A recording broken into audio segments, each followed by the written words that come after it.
All right, Rich. Well, Raw ended tonight with a pretty clear picture of the two of the top matches at Saturday night's main event on Saturday. The big tag match and the Jey Uso Logan Paul match. It came at the needlessly at the expense of some better finish in the main event. And I understand that each individual instance you can justify. We can't have Breakker doing jobs to Jey in some random Raw TV match that's just there to set up an angle afterwards to help us promote a match we care more about next Saturday night on NBC. You also can't have Jey lose a non-title matches to Breakker without Breakker suddenly entering the picture as a top contender against Logan and Gunther. So yeah, I mean, when you book a Raw main event, you have all these main events. I am sympathetic to the need to try to present big-time main events and deliver to all your partners who are paying top dollar for all these big TV viewership numbers that they're getting relative to what else is out there in the cable landscape, especially. But on streaming, it's competitive too. But it doesn't change the fact that when you take all this money from all these different partners and all these programming needs, that this type of booking is going to cause fans to disinvest. I don't know. Divest. Thank you. There we are. I'm glad you're here. Divest their interest in near falls in main event matches when they can kind of, in a meta sense, decode, deduct, whatever that it's not copyright Paul Heyman, that it is not going to be a clean finish. At least we got a bell and Jay's arm being lifted tonight in acknowledgement that it was a DQ finish. Not a no contest like that nonsense on Smackdown last week, or there's no announced finish last week on Raw. So a little step in the right direction, but I'm getting a little bit worried about match finishes. It took an injury, and best wishes to Zoe Stark. That looked awful. We'll talk about that. Mm-hmm. But I think it took an injury to Zoe to lead to the returning Kyrie doing a job to Rhea. It probably would have been Zoe doing the job there. So I don't know. I mean, I don't have all the answers, but to me, this just seems like a mounting problem with Levesque's booking, and maybe it's the least of a bunch of evils. What do you think, Rich? I think it might have helped them if we knew what, with the benefit of hindsight, if they had made the main event the return of Kyrie and that three-way, because the injury would have been, if the injury still happened, you have a true finish. But in terms of the storylines, that doesn't change the fact that in the world championship scene, you're stuck with these really bad scenarios in terms of what is the best of a worst situation. Honestly, for me, I think if you want Braun Breaker to be seen as this up-and-coming enforcer, maybe you don't put him against Jay, you put him against someone else and he gets a clean win. Jay has a match, he gets a win, and much like some of the older shows in the 80s and 90s, after that match, you guys jump him. That way you accomplish what you want with a strong champion, strong future challenger, without intertwining, or as I was working earlier from home, Ghostbusters came on, like, you don't want to cross the streams. They've been crossing the streams way too much when it comes to these stories, and I think that suffers in terms of some of those characters. Yeah, I mean, the idea of having Breakker or Jay do the job here makes no sense. Is it ultimately... It's, we can sit here from a distance and be like, they should do clean finishes, or they should book a match that's less marquee with, little or no storyline connection as a Raw main event. And I'm sympathetic to the quandary that Paul Levesque and his team are in. As I said, trying to produce all these main events that are going to draw interest and hold viewers to the end. They want Netflix to be happy. Netflix paid a lot of money. They don't want to come across like they're doing 1980s WWF superstars syndicated shows where there's, or even early Raws in the 90s where there weren't main event matches on TV. But man, you've got to look, what I would say, and I say this all the time, is you have to look for opportunities any chance you get if you're WWE to deliver finishes. And maybe this wasn't the week to do it, but you've got to stack up some finishes in other Raw main events, including a surprising one now and then that fans will forget and forgive. Fans are chanting for Austin Theory tonight, despite him being treated as a complete joke and losing all the time. Dark matches on TV everywhere. If people think you're kind of entertaining and cool in a storyline they like, they'll buy in again. So, again, I'm not advocating for Breakker doing a clean job, but I am advocating for, you've got to search for opportunities to have finishes in your TV main events. I think the pattern is something that can slowly lead to a problem. It's like you don't have a heart attack from eating saturated fat the first week you have 3 steaks, but you do it for 35 years, and next thing you know, you're under a knife or you're taking a bunch of meds. That's what I fear is happening here. Bad habits are going to undercut the momentum and hot period the WWE's in right now. And a lot of what they're doing is, if you look at some of the storylines, for instance, you mentioned Grayson Waller and Austin Theory. Theory could have been a person that wrestles a Braun Breaker in yet another week where he's set up for failure, the fans are behind him, and ultimately it doesn't work out. You could have, we had AJ Styles and Penta early versus the Judgment Day. Otherwise, you could have had one of those guys as a foil saying, hey, Paul Heyman has given us a little extra cash. Maybe if we make it a little easier for the title match, if we can soften up Jay, not even get a win, who wants to get the job? And obviously it wouldn't be Dom. It probably would be Carlito. Yeah. And that would be a great way for Carlito to get a little bit of time outside of just being the guy who's going to run in. And those are just little tweaks. It's not reinventing the booking wheel. I think what they're doing right now is very much robbing Peter to pay Paul.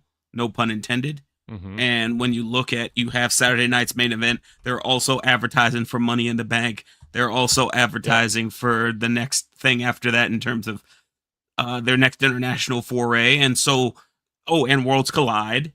Can't forget that. So you have 3 pay-per-views you're advertising for at the same time. And I think at some point you're going to lose a little bit of the translation of the importance of what precedes what. As you mentioned at the very beginning of this show, Jey Uso has 3 contenders for his title. And we could have juggled and added a 4th depending on how the main event went. Yeah. Yeah.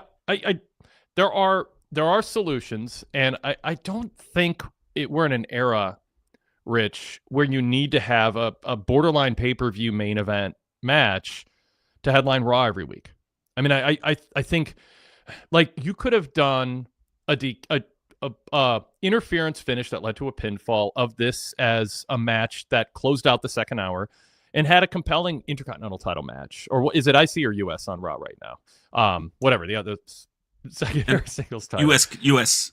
Yeah, I was second guessing. Well, whatever.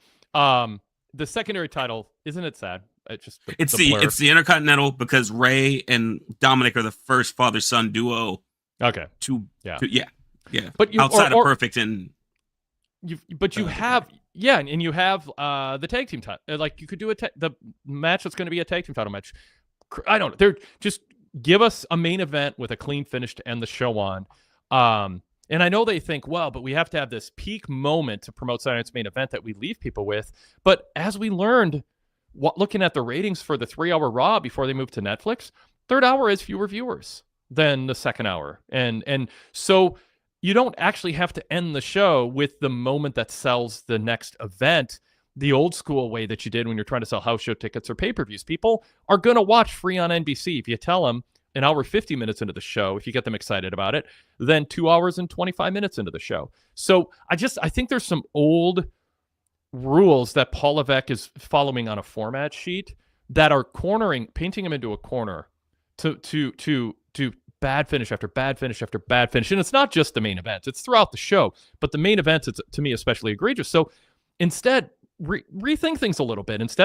And I'll get into this, instead of constantly putting yourself out there as pulling the curtain back, because I'm the most honest and open booker ever, even though as I wrote in my Raw report at PWTorch.com today, it just comes across as a self-serving way for Levesque at every opportunity to tell the public, I'm in charge, it's all about me. Look at how cool I am. I'm telling you about all the back. It's like we wrote this Knicks Indiana series. Like, you can say that on social media, but don't put it on Raw. You're just pointing out, we're writing the show. Right in the middle of a show, you're talking about how you're the writer. It's okay for the gorilla position to be off camera again and to stop making it about you, Paul Levesque. Let's get back to making it about the wrestlers. Let's have some babyface heel matchups where fans are invested in the outcome. We get that sometimes, not always. And maybe let's do some finishes by rethinking the format of these shows. Give us a well-promoted tag team title match, or IC or US title match, or women's secondary title match, or a women's title defense, or just a grudge match. Fast forward the Rusev story a little bit so we have a more credible opponent for him. All kinds of options, but I'm just tired of I'm tired of ending shows with no contest and DQ finishes, where everything that happened before it, you're taught, didn't matter because the match is just a placeholder to fill time until we get to an angle.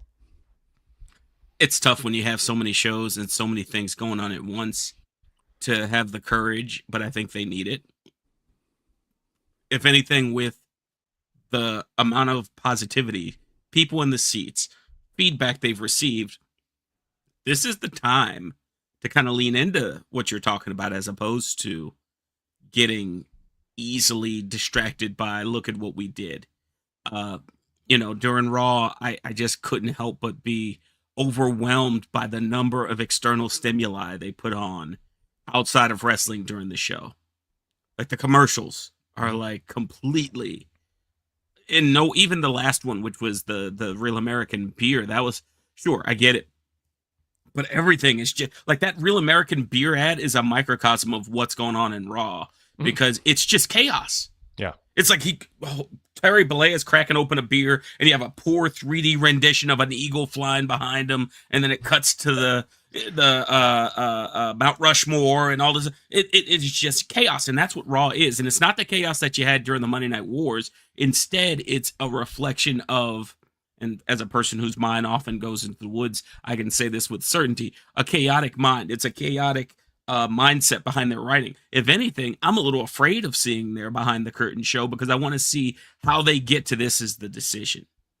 Is it everyone just nodding like seals, or are there arguments? And it's like, hey, maybe we shouldn't waste Braun Breaker on this main event. Maybe we should put him in another program. Yeah. I want to know that much now at this point. Yeah. All right, Rich. Well, let's pause. Let's introduce ourselves in the show, and then I want to get to ranting at some people in the chat room. Who are saying things that is a defeatist attitude that says, I will eat what you serve me because I know booking is hard. And I have just laid out in the opening 10, 12 minutes of the show other options that exist, and you people are just rolling over for Paul Levesque's needlessly bad habits here. So I'll get to that after this. And Jason D from Australia is one of them, but he's not alone. All right. This is the Wade Keller Pro Wrestling Post Show for Monday, May 19th, 2025. I'm Wade Keller, host of the show, the editor, publisher, and founder of the long-running Pro Wrestling Torch weekly newsletter. In fact, I'm going to jump off camera and hold up the paper copy, the latest issue of the paper copy right there. Latest issue of the paper copy right there on my desk. People get a PDF digital copy if they're a VIP member, also with a full VIP membership. We'll talk about that later on. But we're here to talk Raw. I'm live every Monday, Wednesday, and Friday with a rare substitution host now and then on our PWTorch YouTube channel. And then the audio version of that gets sent out worldwide on our podcast feed that we've had running for 15 plus years. And we've been doing a VIP exclusive podcast for over 20 years. And we welcome you to our show. I encourage you to spread the word about our show if you like our approach to covering, even if you don't agree with everything we say. And how can you? Because sometimes the host and co-host disagree. So you're going to get, sometimes you just have to pick sides or come up with a third option if you really want to complicate things. But we appreciate you listening and appreciate you supporting us. And one way that you can support us is by liking the show. Right now, you're watching us on YouTube. Please hit the like button. If you haven't subscribed to us yet, easy enough. Smash the subscribe button, as they say. And also you can set up an alert to ring to notify you when we are going live, in case you kind of forget or just want to know the moment we actually go live. And even better, if you can take time to comment on the show in the comments area and interact with other users. There are debates and hot topics that we cover on these shows, and you can have a discussion going with other listeners and get that going. That certainly sends a signal to YouTube that there's engagement with the show, and it's worth promoting our brand, so that helps us there. If you're listening to us on the podcast side of things, please give us a 5-star rating and a positive review in whatever podcast app you're using, Apple Podcasts, Spotify, or popular iOS or Android apps. The co-host here on the show, joining me for the first time in a while on camera, is Rich Fann. He is a Pro Wrestling Torch columnist, podcast host. He and I record everything with Rich and Wade as a VIP exclusive weekly show. Rich is also part of our VIP exclusive post PLE and pay-per-view roundtables, which will be the case this coming weekend. After, are you going to be able to join us on the roundtable after AW Double or Nothing, Rich? Yeah, it's okay. National holiday, so I'll cool. get to burn some of that Monday. That's right. Memorial Day. Yeah, exactly. AEW makes it a late night for all of us, but when there's an early morning wake up call sometimes. But yeah, holiday. That's the only nice thing about Tony Khan taking away Labor Day and Memorial Day weekend as a chance to recharge and refresh, maybe have a 3-day weekend, barbecue with friends, travel a little bit. Nope, it's wrestling night. And that could be any other weekend, but the good part is at least it's a 3-day weekend, so you can recover on Monday from the marathon, needlessly long AEW pay-per-views. And then our night's not over. We do the roundtables afterwards. We love doing the roundtables, but it'd be nice if it started a couple hours earlier. So Rich, welcome. It's been a journey for you. You've been out injured and laid up where you couldn't really be even on camera because there aren't cameras that can point that direction, I'm told, without it just being. They are, but it's just very awkward, Wade. No, it is like no. That's where I was heading. It's like there's not a camera that can point the direction that you were in without it just being a very awkward for everybody for the time you'd be on the show. Yeah. Either people are going to have to start paying like per minute, or it's just going to be something. It's not. Yep. I didn't want to show it. You didn't want to see it. It's fine. Yeah, this is awesome. This is the first time in almost 6 months. Wow. Because it would have been right before Thanksgiving, and we hadn't done I probably wouldn't have. The last one would have been that Smackdown you asked me to do with you. So that's going on almost 6 months. So a pleasure. Looking forward to doing this. And I apologize in advance, as I was joking with Wade before we got started. My laptop that I use for podcasting is in my home office, and my wife had it unplugged for 6 months. So as I plugged it back in to start, it's like, oh wow, the battery had to get I had to change the time. The internet wouldn't work, but now it's working. Nobody knows anything happened, and we started quicker than we usually do. So you're drawing attention to a problem that nobody knows exists because you were. It's in my own head. You were as fast as you're a little quicker than I think we usually are going live. Well, I'm looking forward to it, and hopefully Jason and everyone having the arguments about whatever topics you're about to rant about, or I might have a counterpoint in their favor or not. I don't know. I'm actively not looking in the comments section. I'm just waiting to react to whatever's on the screen. That's good. That makes for good reactions, like Austin Theory during Grayson Waller's match. As I read them, we can see your facial reaction if you're watching on YouTube. By the way, I was going to say something that I forgot, so I'll move to the other thing. We invite you, if you're a VIP member or Patreon supporter, to call us. You can do an audio-only call or an on-camera call. Look for the link to be a video caller either in my TV report on Raw at PWTorchVIP.com or on our Patreon page. And you can also email the show to be part of it by emailing wadekellerpodcast@gmail.com. wadekellerpodcast@gmail.com. We'll get to emails as the show progresses. And you can also join us in the chat, which I've already mentioned. So you can be part of the show, type your questions or comments into the chat. It's a great group for the most part. No, it's a great group. And we will continue to make the chat part of the show. It helps drive conversation. I love the real-time interaction. I'm open to disagreements and pushback and different points of view. Very much so. It makes it for a dynamic show. So I appreciate those of you who do watch us live and join in the chat.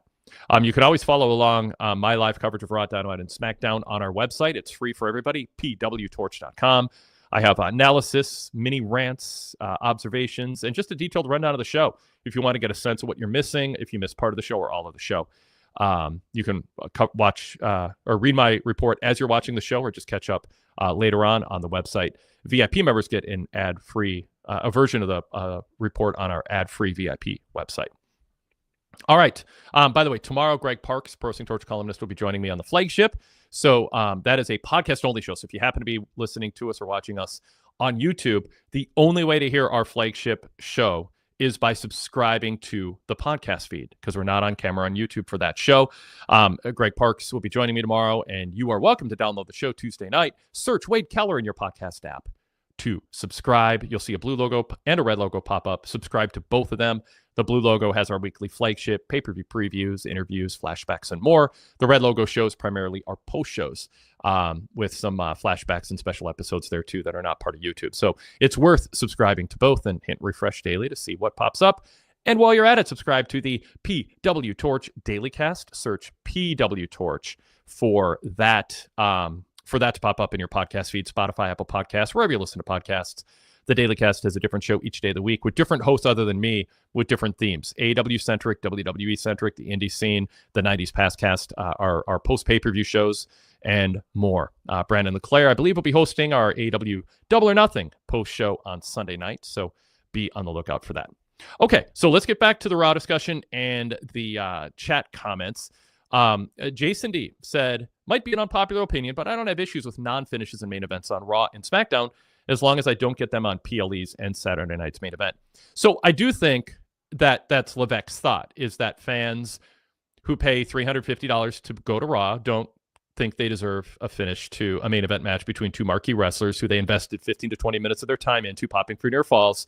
But because it's Raw, well, we're okay with it. Well, Jason, you might be okay with it, but my job isn't to decide whether something is okay for some people and not others. Or I shouldn't say decide, but like, my issue, I'm glad that you're okay with it. I mean, I hope it's okay. I hope most people are okay with it because they'll keep watching and not be frustrated. But my belief is that it causes fans to remove their emotional investment in a match in a context of a Raw main event. And I think that's bad for business. And I've covered this industry for nearly 40 years. I've watched it for 40 plus years. I know what precedes a downturn in business. It's not just one thing, but it's making a bad decision over and over again for a couple of years when times are hot, and then you pay the price for it later. And I think this is becoming too much of a pattern. Rich, what do you think about what Jason said? I think for me, it's a combination of both of your arguments. I see where Jason's coming from, because when you go to the PLEs and you go to Saturday night's main event, that's going to be the most broadly seen by way of Peacock Peacock and NBC, right? I want to make sure I get the right affiliate correct. Yeah, so between Peacock and NBC, that's going to be a wide swath of the audience. But in terms of what you see on Raw and SmackDown and some of the non-finishes, I think it's still the vestige of the Monday Night Wars that's kind of still haunted us a bit, in terms of people will still watch, the chaos will still be there. When you go to the pay-per-view, that's where you get resolution. I can see how that works out in terms of we've been taught that for 20-something years. But just like a good television show, when I was a kid and I was watching Dragon Ball Z, there would be fights that would last for 15 episodes because they were just like, you're just going to keep watching. Mm-hmm. You know, right at the end of this, someone's going to freeze. And it's like, see you next time on Dragon Ball Z. It's like, ah. And now as an adult, I could just fly through. The one thing I want to see is with the metrics, right now with Raw especially, you can't really fast forward through. It's live. The commercials are there. You're kind of a captive audience. If the numbers start to go down, especially in the next few months, that's going to be that first canary in the coal mine, because I think they've been able to get away with it because of the fact that their metrics come in a week after the week we're talking about. And so that gives them the quote unquote permission to kind of excuse or ignore any ratings that kind of go against what their narrative is. But go ahead, Nitro's ratings were great during the time that they were doing, introducing main events and not delivering on them. They were great because they were a hot product, but I think it contributed on a 1.5 year delay. I mean, I think fans just will watch, but sort of begrudgingly or even subconsciously, it just gets instilled in them that this exciting main event marquee match that they're building up well. There's Jay warming up. There's Braun warming up. There's Paul Heyman talking about what the ramifications are to Jay, and I'm excited about this match. But in the back of your mind, the French fries will be served cold. And the ketchup's going to be runny. It's just you can't. The picture in the menu looks good, but if you go to that restaurant over and over again, and the fries are soggy and cold, and over salted to make up for it, and the ketchup's running, it doesn't matter how nice the menu looks, you just stop going to that restaurant after a while. That's what they're serving. They're serving cold, soggy French fries with runny ketchup as a finish to these matches. It's not satisfying. So, and Jason, I'm being hard on you, and actually, I think you should be better than to say. I shouldn't say you should be better. I'm trying to think how to phrase it, because I have a thought in my head. It's okay that you're okay with it, but that's not my point. My point isn't that some people are okay with it. My point is that that's the crutch that Levesque is leaning on to continue doing something that I think is going to hurt the industry and all the wrestlers and the fans who are watching it. People pay top dollar to go to Raw, and unless they're getting really satisfying dark matches, they're investing in a match and being taught that doesn't matter. And this is part of a larger pattern, too, of tropes. And I mean, they needed to come up with a different thing to do before going to a commercial. Exactly 3 minutes. Well, within 30 seconds either way. It's not exact, but because of a dive outside the ring. Like, come on. I mean, it's just like, it's okay to go to a break when it isn't someone diving to ringside and then celebrating the moment. Like, that happens in the vast majority of cutaways. It's 2 to 3. It's about 3 minutes into a match and it's after a dive. Come up with something new. Like, step back and reassess all these just phoned in broken record patterns that are just tropes. And I mean, at least I don't know what the streak is of how many weeks we've gone without security getting beat up, but I'll scratch that. I'll mark that as a victory on the prison wall of bad wrestling tropes. But there's more to do. And coming up with creative ways to go to commercial that isn't when someone dives to ringside is one of them. So I just think they need to step back and rethink some of the bad habits that they have. Now, Darrell adds to this. The main event was a prop for the story of building the title up in the show around everyone chasing Jay.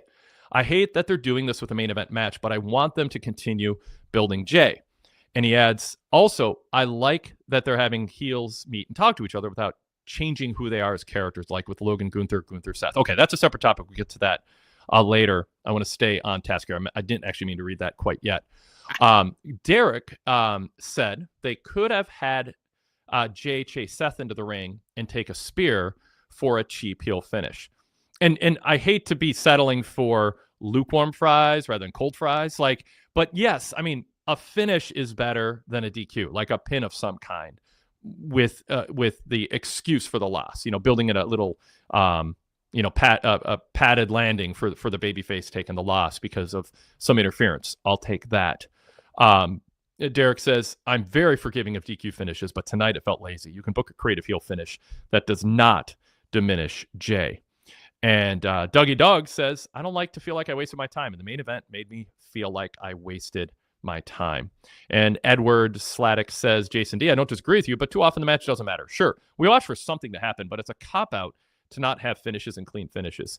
And that's kind of part of my argument here, Rich, is just because you just because you have come to not expect a finish, that's where I say, well, I'll eat whatever you feed me and be happy. Like, it's okay to actually, just because you expect something and have lowered your expectations to not expect a payoff, that doesn't mean you should resign yourself completely to not demanding something better, especially if you understand that it maybe you just disagree. It won't hurt business, but I think it will. So don't be okay with something that's ultimately going to hurt a business, a form of entertainment that you like. It's going to drive people away.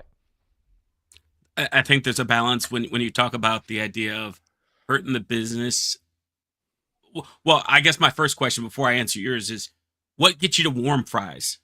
Like, what would be mentally how they accomplish that main event where it's like hot fries, like really good fries? It's exactly what Derek wrote, which is just having what Derek said. Could have had Jay chasing Seth into the ring and he takes a spear for a cheap finish. So, Seth does something at ringside, runs into the ring. Jay runs after him. Boom. Braun sideswipes him with a spear. We get a pin. But then you have Michael Cole going, that shouldn't count against Jay's record. That was totally a ploy by Heyman and Seth, a plan. Braun Breaker shouldn't be proud of this win. It might go down as a win for Braun Breaker in the record book. Thank God it's a non-title match, but Jey Uso, you got nothing to be ashamed of. That is the shenanigans and from Paul Heyman. But we shouldn't look at that as anything that these clowns are celebrating in the ring right now. That's not a victory you can be proud of. But at least there's a 1-2-3. Okay, the only thing I would say, and just pushing back years of doing these with you now, having Seth into the ring would give me just as much annoyance. If anything, if it was Seth doing a ring around the Rosie, and then we've seen this several times before in the past with feuds, Braun off camera destroys Jay as the angles converge with him running from one side of the ring to the other, outside, like doing the circumference of the square there, as opposed to going in. And that's a Miz thing to me, where it's like, I'm going to run in and then my guy is going to get the... I'm not married to the specific. I was just saying, you said what's an example. I just was taking Derek's saying, but if you can, I'm not super hung up on Seth being in the ring or at ringside, but I think having something at ringside that leads to the spear and then Braun just rolls a limp body Jay into the ring. But the ref doesn't need to be distracted by Heyman to avoid a DQ happening. Totally. That's the whole thing. Like, I'm not here to They have all week to sit down for hours and talk about the right finishes. That's their job, not mine. I'm reacting to the end product, and the end product was another lame finish. A week after they didn't even announce a finish. After Friday Smackdown, where there was a match that was clearly a DQ and they called it a no contest. They don't even know what a no contest versus a DQ is. At least we got a ref raising the arm of Jay this week, although I don't know that they would have done it if they weren't planning the Logan Paul attack. So it's just, there comes a point, just step back and go, hey, is there another way to do this? Because we are just sort of in a rut. And I think it's a destructive rut. Yeah. So, and it's Netflix. That when we first talked about Netflix, and you and Jason, you and myself talked about the idea of what are things they can do that they haven't done before on television that can show this is the Netflix era. One of the things they started doing was with that 3-minute break, creating an instant replay in slow motion, and then highlighting the logo and the style of the wrestler. Take a step back. Instead of making that pretty, think about another version of how you can get to that point. So maybe it is, like you say, someone's throwing an elbow or something messy, and it's like, we'll be back, folks. And then eventually, you'll have the odd match that ends during the commercial break, just to show you anything can happen. As well as you break the monotony up of dive, logo, commercial. Because it's very much like if you're in a soap opera and they do the looks at each other, and you hear the music and you know it's going to commercial. That's basically what WWE does. It's their tick. And so the more you can kind of I always think about it like when you're working out, muscle confusion. If you can get listener or viewer confusion and you're constantly changing things up, that also encourages more watching and more attention being paid. But on the flip side, maybe they figured out this is their most sedate version of how they present on television, which maintains the mass, but at the same time prevents them from having to actually work a little bit, sadly. Yeah. Well, in response to the idea of Jay just taking a pin, Rich, I just saw a note from Sadler version 3. Fans would still cry about Jay being a weak champ no matter how commentary tries to sell it. Well, right. There's work to be done. There's work to be done by WWE to make it seem like doing a job isn't a burial. It's a process. This is not something that can happen overnight. You need...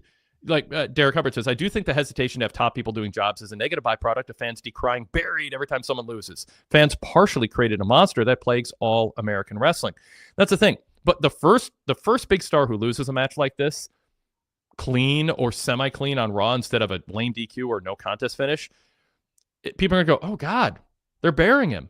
Now he's going to be Austin Theory. He's never going to win. He's a Grayson Waller. They're going to compare him to all these people.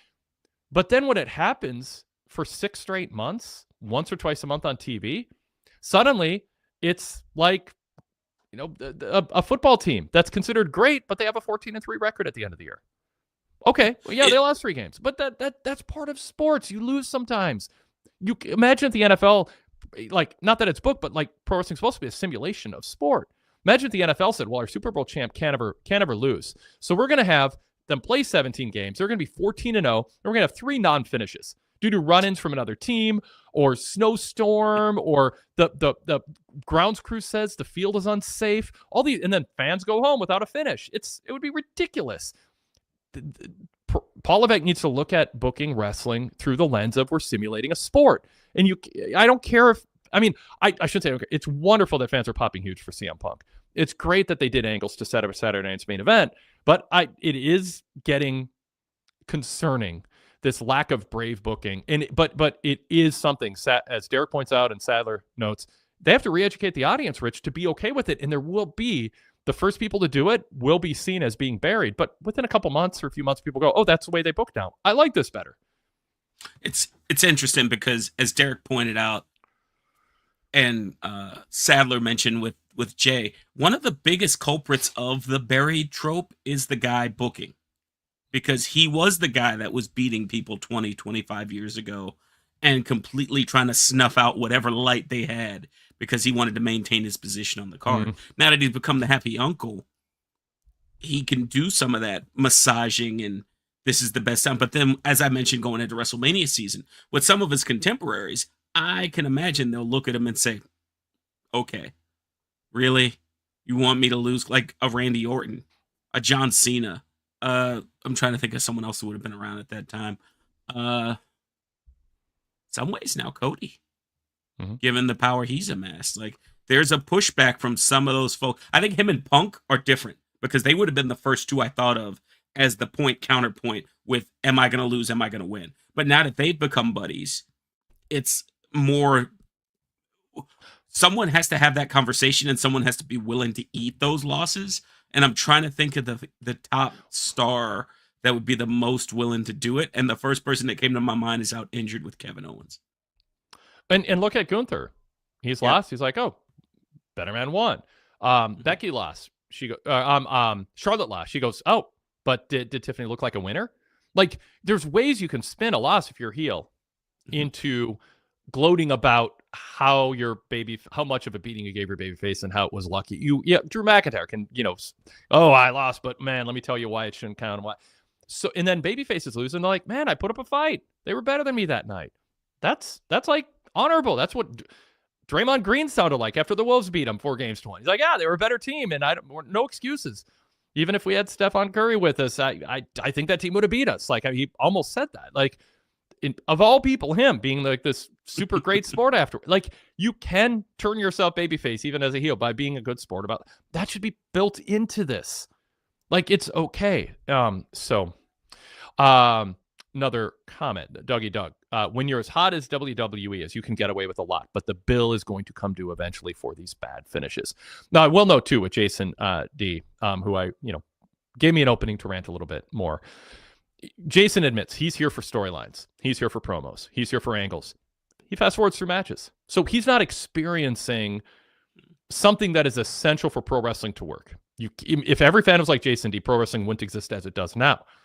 You can enjoy wrestling many different ways. And some people are here for the promos, ring entrances, ring outfits. They don't care about the moves, or they like the moves, but they don't care about who wins and loses because they just want to see athleticism. But the peak experience in wrestling is Cody finishing the story and fans popping for near falls against Roman. Sami Zayn trying to win the title in Montreal. Rhea Ripley, like, cheering for her. She's super over despite some clumsy booking earlier this year.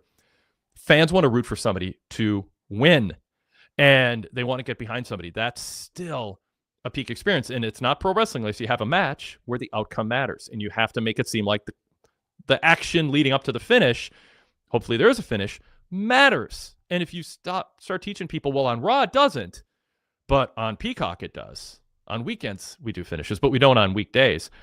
That's a bad formula, and WCW paid a price for that. I look at the long-term ramifications. I always talk about the idea of victory disease with WWE. The more you win, the more likely it is you won't learn from those wins. You won't learn ways to change things up. In terms of Raw, that's kind of like right there. They've done the same format for almost 30 years, and they've kind of married to it. And if anything, I think with the Netflix era, we got out of here in 2 hours, 27 minutes, 2 hours, 31 minutes, something like that. Very slick. It's not the 3-hour slog. It's whatever they feel they need.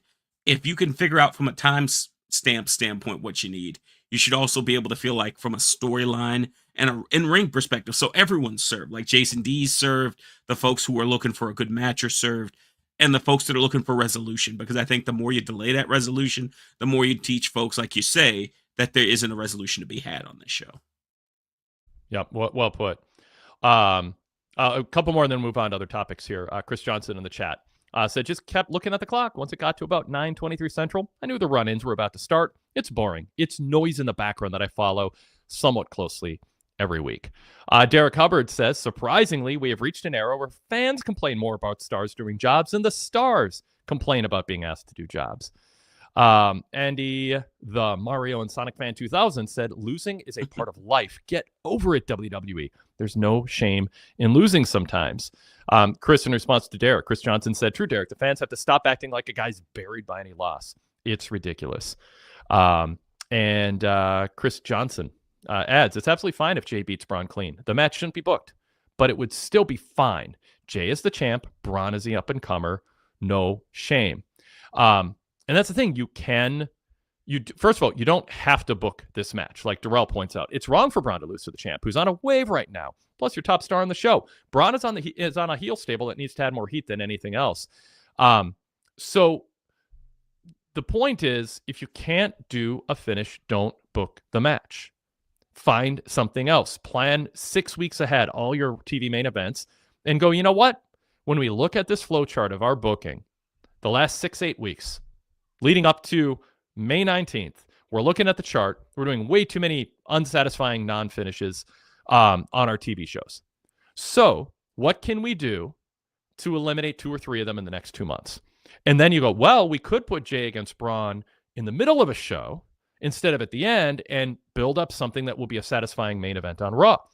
Better option would even be to say, let's come up with a creative, non-trope, non-cliched way for Jay to eat a pin or Braun to eat a pin, or let's not do those two against each other. Let's split them up and have them wrestle 2 other people. There's all kinds of other options. So the fact that they painted themselves into a corner needlessly doesn't mean we should excuse them because they painted themselves into a corner. What are they going to do?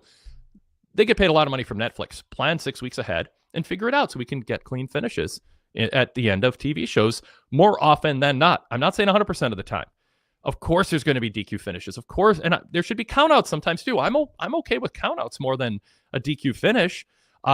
Just reintroduce a countout as something sort of in between Rich getting pinned or submitting, or winning by or losing by DQ. Like that can be something that you do more often. It doesn't count the same way.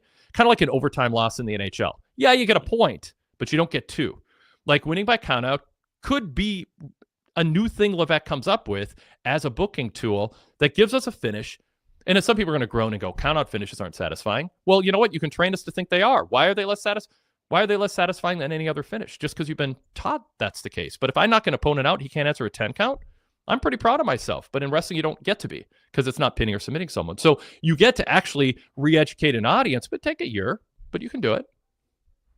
Yeah, you could I would say take a page out of the oft referred to Eric Bischoff Nitro method, and that's not necessarily Crash TV. It's stealing from other places that do things really good.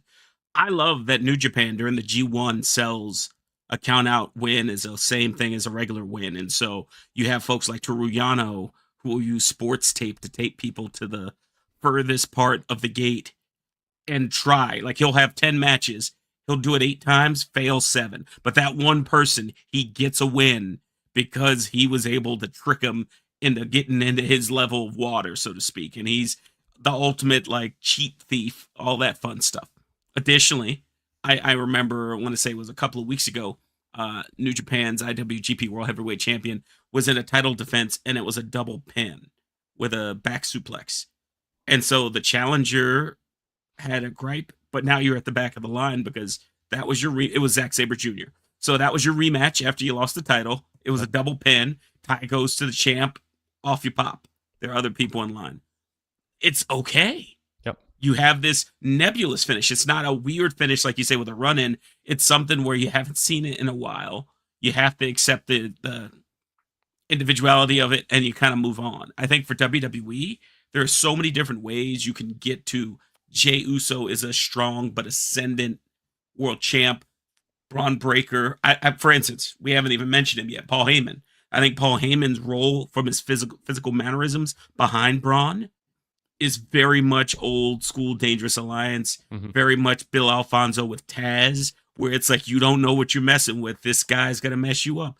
And less of how he behaved with Roman or Brock or any of his other folks.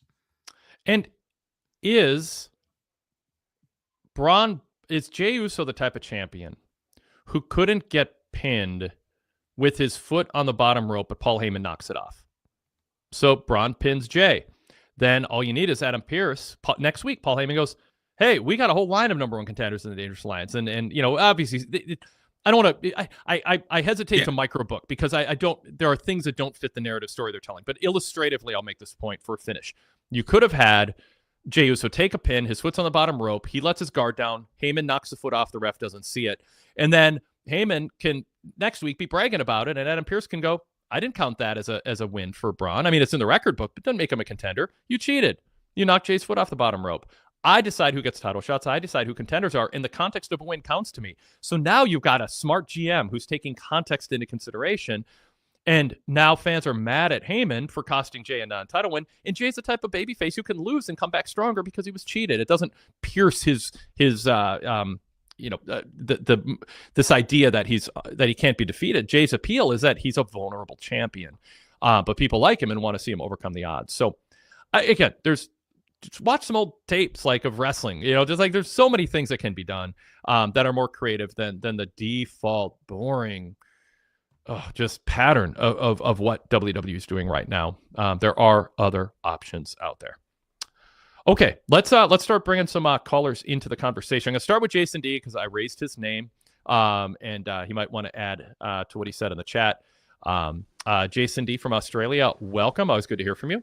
What's in your mind? Yeah, thanks, Wade. Thanks, Rich. Wade, you can say whatever you want. I don't think I'm going to get offended. I would. Something. Yeah, Please. of course. I know. Yes. That's all good. And just to clarify something, I don't fast forward through all the matches. So, like, I don't fast forward through the PLE matches and Saturday night's main event. So I'll watch them. But if I'm behind on Raw and SmackDown, right, which I often am, I'm trying to catch up. Yes, I will get to the ending. Sure. So I do appreciate good wrestling. Now, come on now. My only point is, right. But Jason, for the sake of me not seeming like I misrepresented you, you have said you do watch not for the moves and the matches, but for the drama and the personalities and the storyline and the booking. Am I remembering 100%. Right? Yeah, 100%. Yeah, to me that's more important than somebody being able to perform 45 different versions of a suplex. Yes. And I'll say, and sorry for interrupting again, for context, that makes you somebody who's more of a candidate to not be bothered by the 15 minutes, give or take, of action that doesn't lead to any kind of a satisfying finish, because you are here for the post-match angle. You're here for the character development and the journeys.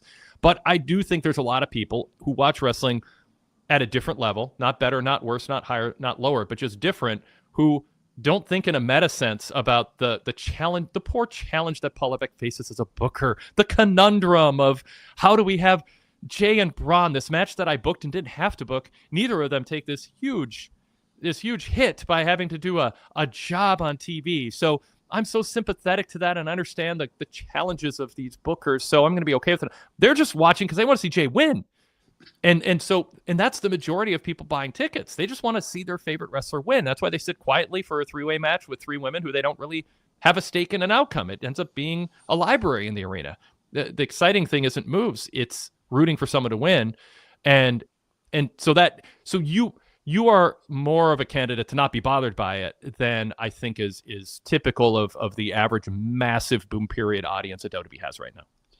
Yes, but I also am not the type of person that thinks that, just because I like it, it's good for business. Like, I like to think that to think that what they're doing has to be good for business. So, but I see where you're coming from, because as Rich pointed out, if we go back to the 90s, it was always a WCW main event. Sting defeats Scott Hall by DQ when the NWO ran in. When the NWO ran in, like, how many non-finishes did we get?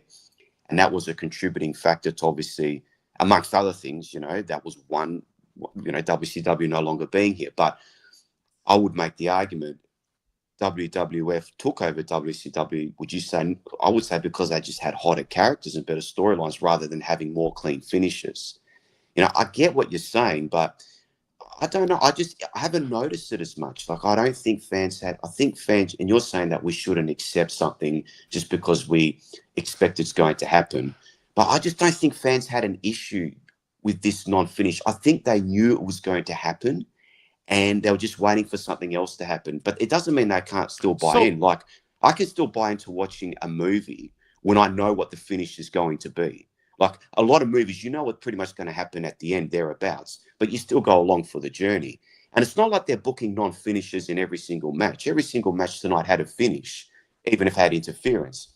This is the only one, and it is leading to a bigger event. Like, I can sort of let them get away with it. It's a horses for courses type of thing. It's not a universal thing that I will say, but at specific times, I can say, yeah, that's fine. So one thing is the fact that there's an audience of 10,000 people who are okay with this doesn't change my calculation that it's in the long run and medium term and a little bit short term bad for business. So the fact that the audience is paying money and they've been conditioned to expect something less than an ideal peak fan experience, it doesn't mean it isn't going to catch up to them. People just want to be there in the building for a red hot product. They want to be there to cheer Rhea Ripley. They want to be there to see Sami Zayn in person. They want to be there to boo Logan Paul. Sure. And they might in the end walk out and not be grumbling like I am. My issue isn't that fans are wrong for not grumbling. My issue is you want to protect. There's certain things for a wrestling company to be successful through good and bad times when it comes to things you don't have as much control over, like breakout characters who are big stars, who fans care about their journey. There's things you can do to insulate yourself during down times. It's like having a great head coach in pro sports who can get you a few extra wins even during a down period when you lose a free agent or a player gets injured, or you're in that inevitable down period after your team ages out and you rebuild through the draft. There's still fundamentals in the organization that can help stabilize the team during down times. One of the things you want to always have during good times and bad, but don't wreck it during good times, is matches between top stars there's an integrity to the process that fans can buy into so that they are outraged on the less common occasion when there isn't a finish of any satisfaction, when there is a DQ. This just feels like a cop-out for a booker who painted himself into a corner. Just because there's precedent of bookers doing that for decades doesn't mean we should stop saying it's a bad idea. That's less than a peak experience for fans. And there are other options. I don't like complaining about things that can't be fixed, but I like to draw attention to things where there's better options that nobody's even thinking to do because they're resigned to the idea that this is just how things are done. For how many years did we deal with GM standing in the middle of the ring or on the stage, droning on and on about the card? And there was an article I read on some corporate website once that said, as we all know, a pro wrestling show has to start with a GM talking for 10 minutes. And I'm only slightly paraphrasing that. And I just went, what? How long have you been watching wrestling? That's not something that has to be part of a pro wrestling formula. And thankfully, they moved away from it. So I think we get in ruts where we think because something's been done, it's okay to do it. It's the way it has to be. And I'm like, no, let's look for other options. Rich. As you're talking about that, I think a lot about the trap that they kind of fall into with thinking, on one hand, like Jason's saying, you can kind of do this because you know the big event's coming. On the other, oh, okay. See, now it was on the screen, so I had to process that. It's look away, Rich. I'm looking away.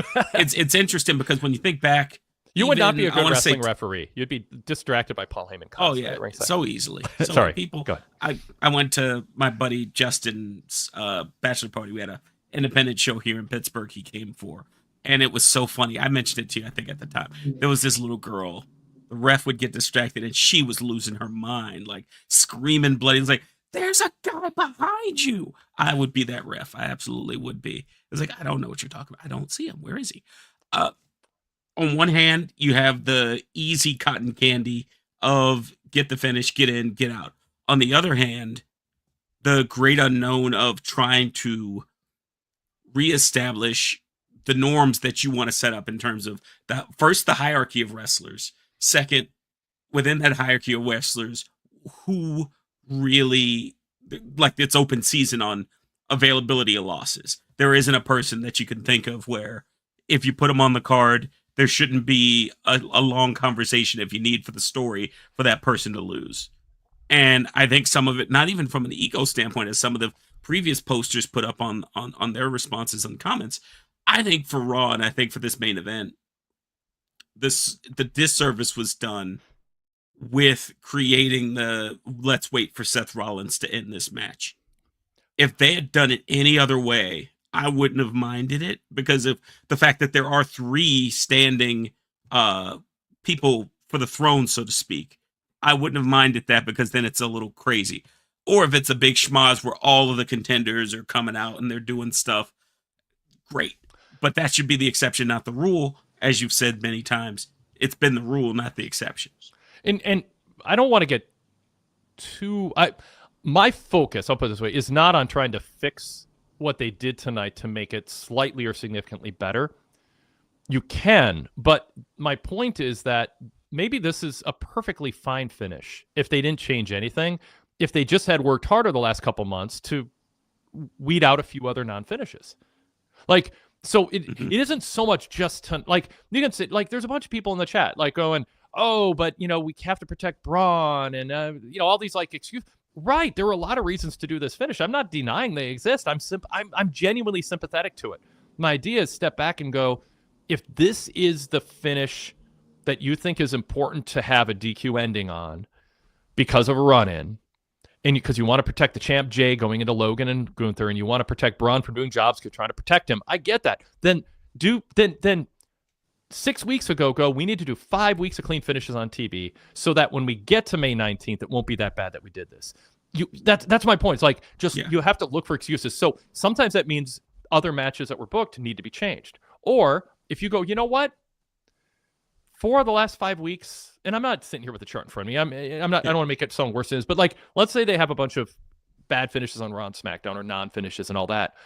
If those are more important to do those non-finishes, then don't book Braun versus Jay this week. Like you want to build up a pattern of satisfying finishes. So Rich, something you said triggered this. Like it is good to have a Josh Alexander and a Heyman alliance. It's good to have somebody who you can put out there. Well, Wheeler Yuta. Have somebody who they'll have a good match.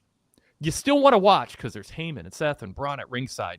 But Jay gets to win a non-title match clean against the third guy in the group. Now, would we be critical of how predictable it is? Yeah, but would it be a 45, 55-minute rant to start a show because I'm worried about them doing it too much? It's going to undercut the company? No. I've just been like, well, we all knew it was going to happen, but at least you'd get a clean finish. And then you can do all the angles you want afterwards. So maybe the case is, if Levesque is married to this idea of booking, have more people on your roster. And again, this is not ideal, but it's a solution that might be more palatable to the current booking team. Add a third person add an extra person to some of these factions who can lose. We see that in these triple threat matches. There's that person. Oh, Natalya's going to do the job. Oh, Zoe Stark's going to do the job. We're going to see it next week with Raw. Oh, we know who's going to lose. And 9 out of 10 times we're right. I don't love it, but it's better than non-finishes. I would say to Jason's point, one of the things that popped into my head when you said that was the long-term pain will probably be ameliorated because of the fact that if they keep this method, even though it sucks and it isn't the best way to do it, it's an advertisement for what people will get. What I mean by that is the finishes you get on the PLEs and Saturday's main events when they're up for renegotiation of that contract. Mm-hmm. And that can be something that they use as a cudgel to kind of say, oh, if we keep doing this, we're going to make more money. We already have this crazy Netflix deal. We have this USA Network deal. We have this CW deal. We know next year we're getting big money because someone's going to want these PLEs. Let's show them why they need to have the PLEs. Whether it's USA Network re-upping or Netflix jumping in because it's like, this is going to be a continuation of what we're already doing on your shows. And now who gets to be the person that controls all that? Because Netflix clearly does it internationally. Universal does it here domestically. So I see that, to Jason's point, also as something like a carrot or a stick that they can wave in front of these two media partners in terms of how much more money they can kind of grab on the way out. Which, again, not a positive because it's going back to your point of it's ill-gotten gains because eventually it's going to lead to diminishing returns. But they really just want the shiny, look what our quarter did. Rich, you referenced, and then we'll go back to Jason here in a sec, Mark Piscetti, and I put this up on the screen. I want to read it for our podcast audio audience. I was at the show. I left as the main event angle finished. It was a bad way to end a middle-of-the-road show. He's one person. I'm not saying that if you polled the audience, 95% of people would say, I was enjoying the show until the DQ ending to this main event, and they have the statistics of how it's happening too often. I'm not saying it's just a vibe that people have leaving a building. That I was an NHL fan when ties happened a lot. And that's why they came up with, 3-on-3 and shootouts, because you'd play 5 minutes of overtime. Both teams were conservative, and it was just 1-1, 3-3. And it wasn't satisfying. And the NHL's like, attendance is the key. We don't have big TV contracts like the other leagues. We want fans to at least have some sort of resolution. So they'd have shoot. I'm not advocating for shootouts in pro wrestling. Like, let's not do that when there's a DQ or no contest finish. But fans do in sports want a finish, and it's okay if it's controversial. It's not great. In the NBA, there was a foul that wasn't called that should have been, and a 3-point shot. I think it was Detroit or something got screwed over, and the league admitted it. The Knicks. Yeah, against the Knicks, and the league admitted it afterwards. I mean, that can happen. That's Heyman knocks Jay's foot off the bottom rope. The ref doesn't see it, counts to 3. That I'm okay with in pro wrestling. It's just, but be creative and work harder to eliminate as many as you can so you're brave booking more often. One other note on this, Jason. Well, I'll throw it to you, Jason, because I can go back to that. Jason, go ahead. Well, no, that's fine. Yep. But I do agree with you with the tropes about the moves that they do when they go to commercial break. Like, that's getting repetitive, right? Yeah. But look, I see what you're saying with all this, because I know where you're coming from, because you've obviously followed the industry for over, 40 odd years, and you've seen things that other companies have done over the years that have led to downturns. So in your mind, I know what you're saying. You're kind of just ringing the alarm to say, don't go down this path, because this hot period might not always be there. So I totally get where you're coming from, Wade, and you're talking from it's not just about what you like, it's about from a business point of view. So I get that. All I'm saying from my point of view, I like to think that I sort of come across like what I would like to think is best for business. As long I just don't have as much as an issue with it, because if I'm going to get those clean finishes on a PLE Saturday night's main event, it actually kind of makes them more special if I'm not getting as much as on Raw and Smackdown, if you know what I mean. So that's just the way I look at it. But this is one of these things where I kind of sit on the fence. It's like I can see my point of view, but I can see yours too. And I don't think, and I'm happy. There should be a non-finish. I'm happy to defer to you. So this is kind of a non-finish to the argument. I just think Raw tickets should have a 20% non-finish to the main event discount then, because people are paying premium money. And they want to see outcomes and not just angles. And again, I think the rationalization, Jason, is listen to that pop for CM Punk. My God, we didn't announce him. We didn't advertise him. I don't know. Maybe they did locally advertise him. But Punk came out, and that was a huge bonus for the fans to end the show on. Yeah. You get to eat with Jay. Yep. And so, you have that, but I just think about if this keeps happening and happening and happening, when they announce the main event on Raw, there's going to be people sitting on their couch at home going, okay, it'll be fun to see him do some moves. I wonder what the controversial finish is going to be. And for some people, that's okay. And they do think, it's Raw, it's not a PLE. I know how WWE works. Yeah, I think when you start booking to that narrow base of a fan, narrow part of the fan base, you start losing the casual people who are the difference between a good period and a boom period. And I think that's where Carpenter said, for those of you complaining, you would have hated the Four Horsemen era of the NWA. WCW, every match featured Horseman interference. Yeah, Dwayne, go back and read. I wrote about that in the late 80s, and I was saying this is going to cost Jim Crockett business. Attendance is going down because people understand they're not getting finishes. Dusty finish, ref bump, fake title change. Second ref comes out, counts the finish. The original ref pops up and says, oh, nope, I DQ'd the wrestler before that. Lord James Blears did that in the AWA in 83 with a Hulk Hogan Nick Bockwinkel match. Fans left the St. Paul Civic Center thinking Hogan finally won the AWA World title. They announced on the next TV show that Lord James Blears DQ'd for it was a lamest thing where Bockwinkel picked up Hogan. I watched it a couple years ago. I don't remember exactly. I think Bockwinkel picked up Hogan for a body slam and he swung Hogan's legs around and Hogan's boot hit James Blears and he thought it was a move by Bockwinkel to hurt him, so he DQ'd Bockwinkel. And titles don't change hands on DQs. I probably screwed that up, but it was just something that stupid. It was equivalently that stupid. But they sent fans home. This has been going on forever. And you know what happened after that? Yes, they lost Hogan to Vince McMahon, and that's why attendance went down, but they didn't protect the integrity of finishes. Fans never forgot that they were tricked into thinking the equivalent of a Stanley Cup win, NBA title win, trophy celebration. And they woke up the next day and the headline said, trophy, Stanley Cup being taken away from your home team due to a technicality that's stupid. And you know what? If they did that in sports, people wouldn't invest in the next season. And pro wrestling does it all the time, dating back to Crockett, dating back to the AWA 50 years ago or 40 years ago. So, but there's a pattern there, Jason, as you acknowledge that I'm, basing my criticism around. I completely see where you're coming from. That's fine. Yeah. And just one, I was also annoyed with Triple H saying it's almost like we wrote this, Yep. I would have preferred if he said it's almost like we predicted this. It's just a simple change of word. Just say predicted, not wrote. Yep. So or Triple H, just stay off your own TV show. It's not about you. Like stop filming the gorilla position. It's okay to not be a public figure when you're the booker. You don't need to draw attention to how you're writing the show constantly. Like just remove yourself, pick your spots. If it's a social media quip, that's fine, but it doesn't belong on Raw. He could have taken a page out of to Jason's point and to your point.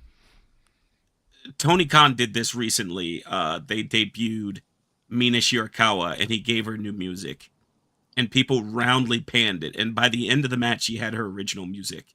And someone asked him on Twitter, hey, why did you change it? Did that many people? He's like, yeah, people reacted. I saw it sucked. I changed the music. It was that simple. When that happened, when the Knicks confirmed that they were going to the Eastern Conference Finals, a fan made a video similar to the Rock Steve Austin My Way video of the interaction between Halliburton and how did I forget my own player's Brunson. name? Thank you, Brunson. And it was great. All he had to do was quote it and say, "This is pretty cool," and that's it. Just walk away. Yep. You don't have to make it seem like I am the genius. Yeah, and on top of that, make it seem like you're the person that's like the puppet master with the NBA. And I also don't like the fact that McAfee's a Pacers fan, and now we're going to hear that propaganda for the next 2 weeks. Yeah. It's fine. Yeah. It's fine. Sorry, Rich. You're also speaking to another Pacers fan here too, my man. So listen, Jason, I like you. I think McAfee less annoying than him. Yeah, having Michael Cole as the avatar for the Knicks on WWE television as McAfee runs him over is not what I'm looking forward to for the next 2 weeks. Jason, pause for 1 sec for a related chat comment. Derek Mitchell said the Hogan-Bockwinkel AWA World Title match in 1983 helped kill the AWA, and Hulkamania continued to grow in the WWF. He's speaking facts. Paul Purvis, thank you for the super sticker. Appreciate that. Shout out to Paul. And Dougie Doug says, Triple H and Rock having a Cold War to tell us the show we are watching is fake in the most self-aggrandizing way possible. So, yeah. That's part of it. I mean, there's part of me that's like, okay, if we're to take sides on the Levesque final boss behind the scenes power battle, I'm on Levesque's side on this. I mean, I think he's got a better eye on what's good for the product, even if I've lowered my booking satisfaction score for him in recent months this year. I still think he's much better for the product than a guy, a carpetbagger popping in and disrupting things and then making everything about him. But I do fear that part of Levesque trying to put himself out there is, hey, look, I'm making a funny quip about NBA players. We're going to put it on Raw and everything, it's too much about him, is because he wants to be a public figure who the hardcore fans will support in case it comes down to a power battle where he needs public support to kind of be wind at his sails if things get worse in a year or two for him and his job security. And I think a lot of this putting himself out there and catering to fans and pulling the curtain back. And I'm the most honest booker ever. I love you guys. It's fake. So I'm going to talk about it constantly and talk about it's part of it is to it's an ego thing that's always been present with him. But I think part of it is self-preservation. He needs to be a popular public figure, but it's guesswork on my part. That's just my take on some of what's motivating it, whether it's super conscious or not on his part. Some of it to your burger analogy earlier. Levesque is making, I tied it with burgers with the fries. So with the fries, he's making frites. He's making like russet potatoes. He's switching them up. He's doing shoestring. He's doing steak cut. The Rock wants to make quiche, quinoa, and sushi at this same restaurant. So it's like, ultimately, I'll take cold fries over the random, where'd you get the food for this sushi? Like, did this fall off a truck? Like, I can't really trust the cook. Both cooks have their issues, but in one case with Levesque, at least he's in the right neighborhood. He just maybe has to be more focused in his deliberation over the food. All right, Jason, back to you. I love food analogies, obviously. And listen, you brought this up before, and I know I'm in the minority. I'm definitely one of these fans that watches and thinks, man, if I was in Triple H's position, I've got a lot of different things I've got to balance, all these shows, all these weeks. So I definitely look at it from a sympathetic point of view, even though I know I probably shouldn't. I should just watch it, but that is in the back of my mind, which sort of leads to my next point. If we could switch to what Jarrell was talking about Gunther. And I really enjoyed his interactions with Logan Paul and Seth Rollins, but I wanted to get your guys' opinion on this because this has been something you've been talking about, Wade, where now kind of you got to sort of decide on who to cheer for, and you've been going on about this for a while, and I've always been a little bit more lenient to the other side, strictly because I think when you're writing or booking, when you want to write intriguing characters, it's like you have to find the balance between shades of grey but then characters sticking true to their character and constitution. And I think for the most part, WWE have done a really good job with that. So Gunther sticking to who he is against Logan Paul forces us to almost cheer for Gunther. But do we want to be put in that situation? Also with Seth. And I like that we saw that with the Seth CM Punk Roman dynamic. Everyone stuck to who they was, even though it made it a little bit more difficult for us to choose who to cheer. But that's sort of like the byproduct of that. So to me, I have sympathy, if that's the right word, trying to find the balance between what is damaging is if it's shades of grey, but also sticking true to the character and to their constitution. That to me is always a balancing act there. So just to get your whole opinion on that. So I think shades of gray as an end goal is a needless attempt to try to reinvent something so that you can look back and go, look at the influence I had on making pro wrestling more sophisticated for viewers to watch. It's losing sight of what pro wrestling is. Pro wrestling So is pro. Sorry, go, mate. what, No, I was just going to say, so in relation to Gunther tonight, did you have a problem with him interacting with Logan Paul and Seth Rollins and then having the crowd sort of pick between them, or you're okay with that? Well, yeah, I'm getting to that, but I want to lay the foundation because the foundation I'm laying is kind of important to get to the macro is important before I get to the micro specifics tonight. So the goal, I think the let me regather my thoughts. The initial motive structure for anything in pro wrestling, if the overriding goal, and this is not guesswork, but it's more than a hunch, but it's still speculative. I'll just frame it that way, which is I think that there is a desire by bookers, and I've seen it for decades. Like I want to make my mark on things. The formula is too basic. It's stale, or so we're going to do something different. So I want shades of gray because all these Emmy awards are going to all these shades of gray characters and people like that. Well, yeah, but this isn't the Pit, with a doctor who's got an addiction issue, but he's also a good guy and he's looking for a second chance, and the protagonist can ruin it. Like, spoiler alert for thing. I mean, I'm not giving too much away here. Maybe. Great show, watch it. And so I think there's just jealousy in pro wrestling, but then go into writing a show for HBO or Netflix or Apple TV. But pro wrestling is more home team, away team, NHL. Like, just so the framework should not be our goal is to have shades of gray. Now, does that mean there shouldn't be shades of gray? No. Of course that there should be. But when the booking seems to relish in breaking the format in order to show off how we're not stuck on this protagonist, antagonist, heel face dynamic because you want to pat yourself on the back for being more sophisticated as if nobody ever thought of doing that before. A lot of smart bookers thought of doing it. And then they decided, I want to sell tickets. And they decided, no, the shades of gray aren't good. Now, as a primary motivator for how you book. But I think once you have that face-heel structure as the predominant pattern that you protect and you feed, and we see it. There's a pop for Rhea Ripley for a reason. Fans love her. There was no heat for Natalya and Roxanne and who was Becky, because fans have mixed feelings about all of them right now. Natalya's going to lose. Becky we kind of like, but we kind of don't. And Roxanne, it's just been a mess for 2 months. So yeah, no crowd heat. And then what do we get? We got an out of nowhere we want tables chant. Out of no, just they're battling on the second rope and fans start. You know why? Because they're bored. Because they don't give a crap who wins that match. Because they don't believe in Natalya as a threat. And the other two, they don't know how they feel about him because they have mixed feelings. So when you overdo it, that's a problem. Just like the finish of the main event tonight. With Gunther, Jason, I'm fine with him having this constitution where you cheer him against Logan, but you for sure boo him against Jay. But that works. And here's the point that I was leading to after building a foundation. And it's a wonderful conclusion to my argument. The reason Gunther as a shades of gray heel works is because Logan isn't a shades of gray heel and Jay isn't a shades of gray babyface. So you can get away with Gunther as an exception because he can play off of Jay, who is not shades of gray, and he can play off of Logan, who's not shades of gray. So it works. But if you have 30% of your character shades of gray, and shades of gray is a term that's misused, and I try to redefine it. Shades of gray doesn't mean you're not a face or a heel. What it means is you're a complicated person who isn't always perfect and always happy with your decision the next day when you wake up.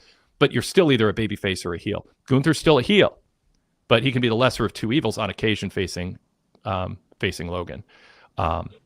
Rich, chime in on that. I know Jason's probably got thoughts, but yeah. No, I thought about it. You mentioned the Prestige Television. If my memory recalls, Jason, you're a Dolphins fan, right? Unfortunately. Why Now, would you choose to be a Dolphins fan? No, we went over that. Oh my gosh, that undefeated season, Shula. Go back like 15 years when they first did the Wildcat. That was something that, to me, that's the meme of the little domino that leads to the big domino. If you didn't do the Wildcat, you wouldn't now have the Eagles with Jalen Hurts being able to do their scrum under center deal. And it's because at some point the coaches weren't doing it they were doing it out of necessity, not because they wanted to be cute.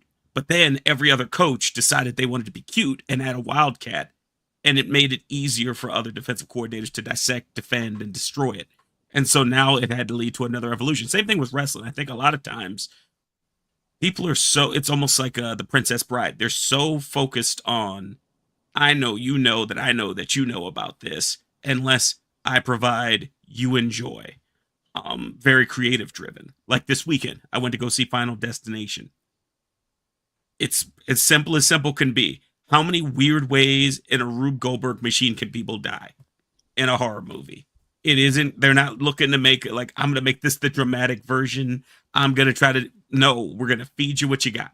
And I think sometimes with wrestling, you can do that. And with Levesque especially, his blind spot is he's always gone for the more dramatic, like you mentioned, Wade. And we even had that era of NXT where everyone would look at their hands and say, why am I so violent in the middle of their matches? And so that sort of stuff has always been there for him. I think he needs someone to kind of help edit a lot of that out. Jason, we said a lot. Back to you if you want to counter, or you can change topics too. No, but I see where I agree with what you're saying. Yeah, I don't like that term shades of grey too. I just like characters who stick to who they are, no matter who they interact with. I hated the old school type of wrestling where if somebody turns babyface, all of a sudden they're just friends of all the other baby faces and they ignore the beef they had. Yep. Like that with heels. Like I hated that. That's what's nice about Jay and Sammy right now. Whatever they're up to, there's a history there, and every interaction acknowledges that, Jason. Yeah, and I feel like with Gunther, and this is I like the intriguing. Like I like the way they paint. Like they made it seem like it is realistic that it could be Gunther versus Logan Paul. Like I think most of us are going to shoot Jey Uso's going to win, but they put enough doubt in there. You know, with the interactions and having Seth interact with Gunther, two heels, and Gunther standing up to Seth. Like now we've got two heels here, but to me that's intriguing. But you are you forcing the crowd to choose, or can the crowd not choose and just watch it and be intrigued? Because this is where I have the sympathy. This is I can't think of any other TV show that is not only writing to have an audience watch week by week, but you're also writing for a live audience. Like you have to balance that. And I feel like wrestling doesn't get enough credit for this, that no one else has to write for a live audience as well as week by week. So that's why I tend to have a little bit more leniency with what they do. Yeah, I'm not sure what you mean by leniency. Well, okay, leniency with my criticism. Like I'm less reluctant to be overly critical and look at, and do you know what I mean? Like I'm not as hard on WWE as what other people are, even AEW, because I have the sympathy is the wrong word, but I understand you're not just writing for a viewing audience on TV, you're writing for a live audience too, and you have to entertain both masters there, and that's a fine balancing act. Rich, you're nodding. Yeah, the more I was thinking about it, the closest would be Saturday Night Live. I thought the same thing. But 50 years in, they just did their last episode on Saturday, and I think about 2 episodes ago where it was Morgan Wallen or whatever the country singer was that like stormed off at the end, and you could see the crowd wasn't sure how to react. The actual players, the actors, didn't know how to react. That was, to your point, Jason, like a person went into business for himself. And I felt for whomever, again, to Jason's point, whoever thought that would be a good guy to have on as a guest. And it's like that blew up in their face. And so I could see what you're saying. I can definitely empathize with it. And I'll say this too. We're Saturday Live because I was thinking about that example too. The audience is a prop. And they're there. They're not paying money. It's not a big business driver for them, the ticket revenue from the live audience. They're there to laugh live at what's happening because comedians are going to be better doing what they do, playing off of a crowd. So the crowd is there to enhance the TV experience at home. And with pro wrestling, there's some similarities and differences. A lot of people are in that building because they just want to pop for a ring entrance. They want, but the dangerous part is they want to pop for Rhea Ripley. They want to show vocal support for their favorite. So in that sense, are people popping for Colin Jost? Sure, he's my favorite guy. I want to cheer louder for him. But like whatever. There's been favorites where as soon as they show up in a skit, it's like, oh, that's great. But in wrestling, what's happening now, and it's been a theme of a lot of my podcasts that I've been part of, is fans are showing up, and the booking is encouraging this, to not enjoy the story that the show is telling, but to make themselves part of the show, because that part of the premium for paying to go to a WWE event now is to be part of this communal experience, reacting to things that are not actually drivers of what makes pro wrestling work. And I'll enter into evidence the fact that there was a Roxy chant during late, about 10 minutes, give or take, into the 15-minute women's triple threat with Natalya, Roxanne Perez, and Becky Lynch. It didn't get loud, and it faded right away. And seconds later, Perez and Becky are battling in the corner, and the crowd started chanting, "We want tables." Why do you want tables? Someone's trying to win a match to get in Money in the Bank. There's no weapons. It's not a TLC match. And this Roxy chant, the fans want to like Roxanne. Like, any chance they had an excuse, there's this natural, because of her wrestling style and her demeanor, they want to cheer for her. But her push has been so weird. The juxtaposition with what's going on NXT, is it the same universe? Is it different? What are they doing with her? It felt start and stop. I think we want her to be heel. There's debate among fans. Kelly Wells thinks she's a great heel. Todd Martin's like, she's this supernatural babyface. I hope I'm quoting them correctly, or I'll hear from them. But she can play both roles. But it's been but they want to like her. Obviously, I think she should obviously be a babyface, and they want to like her. But the story of the match is getting in the way, and the culture of how WWE. It's like when WWE did, I talked about this, but the social media thing of, hey, show up and do the what chant. And they put that on social media a few years back. And people are like, are you kidding me? Fire that social media person. There's people in WWE for years who said, oh, as long as we're getting a response, that's good. It's like, well, don't settle for a muddled response. It's better than silence. Yes, but go for the Sami Zayn in Montreal response. That's what you're aiming for. And you have fans showing up now just wanting to be part of the communal experience where they think they're part of the show. And I think that's, so to round it to Jason's point, is WWE's trying to serve two audiences: people who pay top dollar to be at this show in person.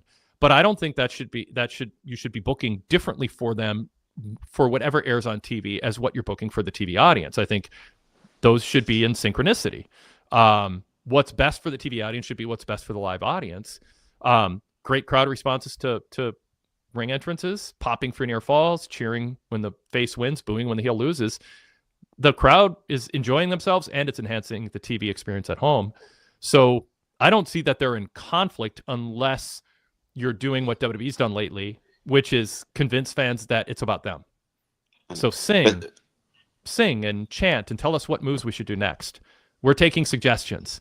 Comedians don't like hecklers, and I don't think wrestlers should like people chanting what or telling them what spot to do in a match. But WWE's turned that into part of the culture that they actually encourage, and I think amplify to a degree that's detrimental. Jason? I guess my overall point is that some of the most intriguing TV that WWE has produced over the past year has involved an audience where they kind of don't know how to react. And so when you had CM Punk and Cody Rhodes together, when CM Punk talked about, holding that championship and the weight that it carries, I was enthralled by that, but the crowd didn't know how to react. And then, but the live crowd, but the audience at home was watching. This is intriguing stuff here. Also, when you had Seth Rollins speak to Sami Zayn, not previously, but before, I think Seth Rollins was definitely on a great roll with his promos leading into WrestleMania. But he was laying out things that I found very intriguing for his character. But the live audience was kind of confused. So that, to me, that's a balancing act, because go AEW. I've started watching that again, right? And I've thoroughly enjoyed MJF and the Hurt Syndicate. Like, that to me is intriguing stuff. I want to see where this is going, but this is all between people who you could argue have shades of grey, and the audience is kind of going along with it. But these are not people that, we hurt people. That's not necessarily nice. And MJF, he's a low life.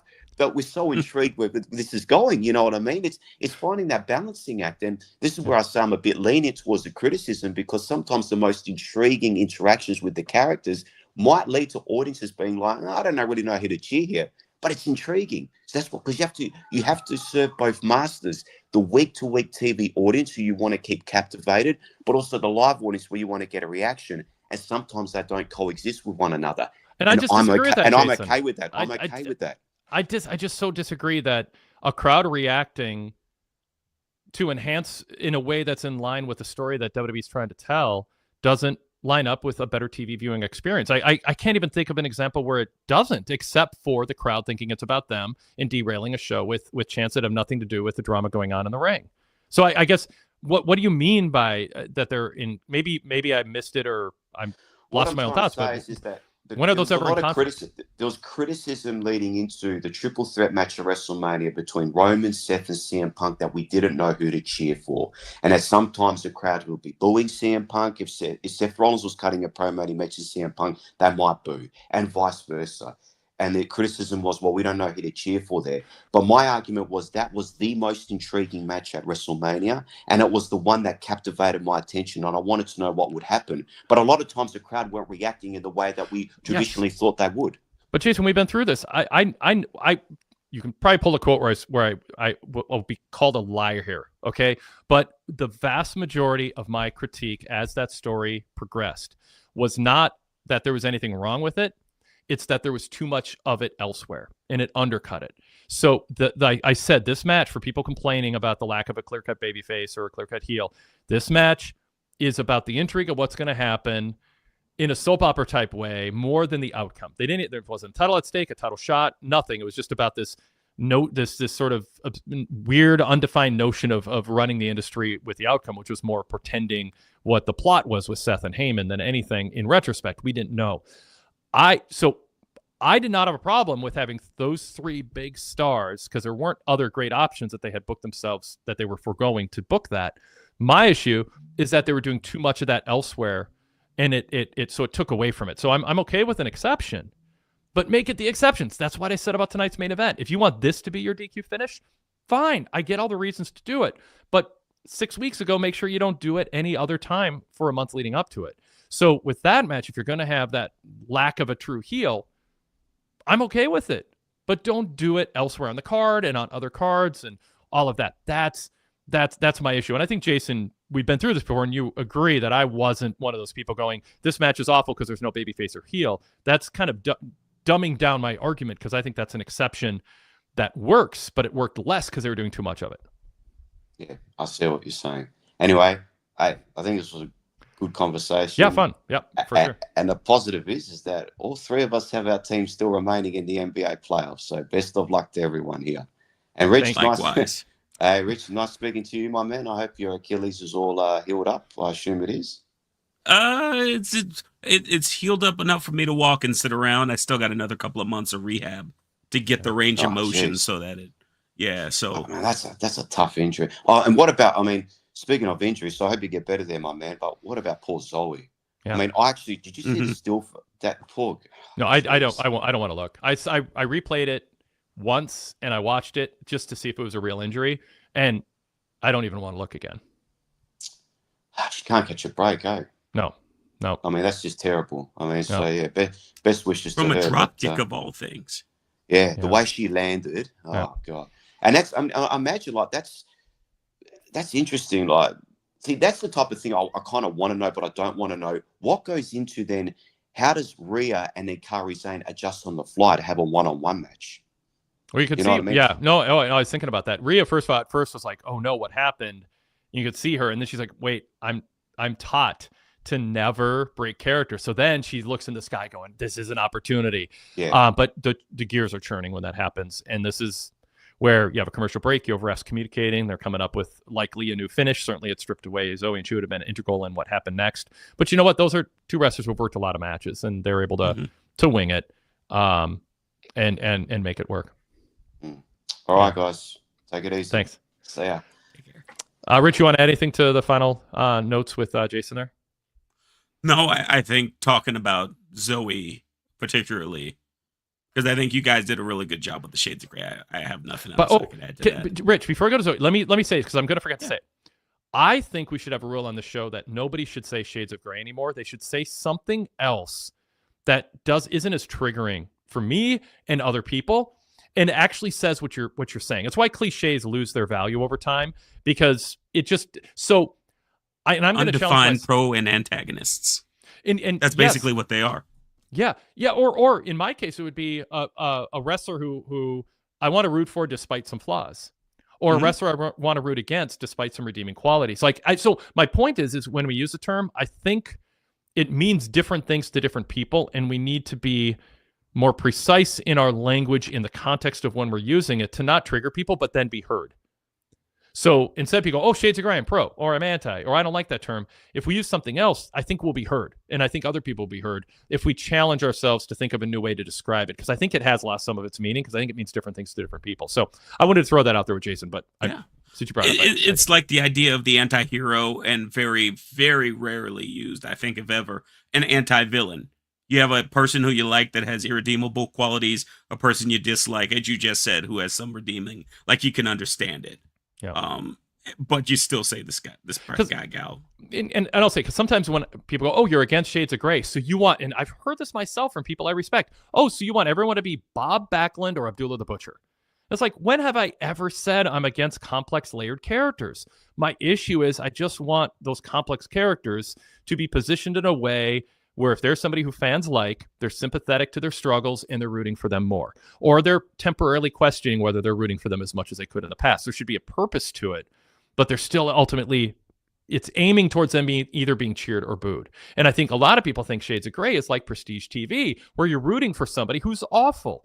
It's like wrestling feels more real because there's live crowd reaction than watching a TV show where you're rooting for a drug dealer to avoid getting convicted because he's a lead character in a show you really enjoy.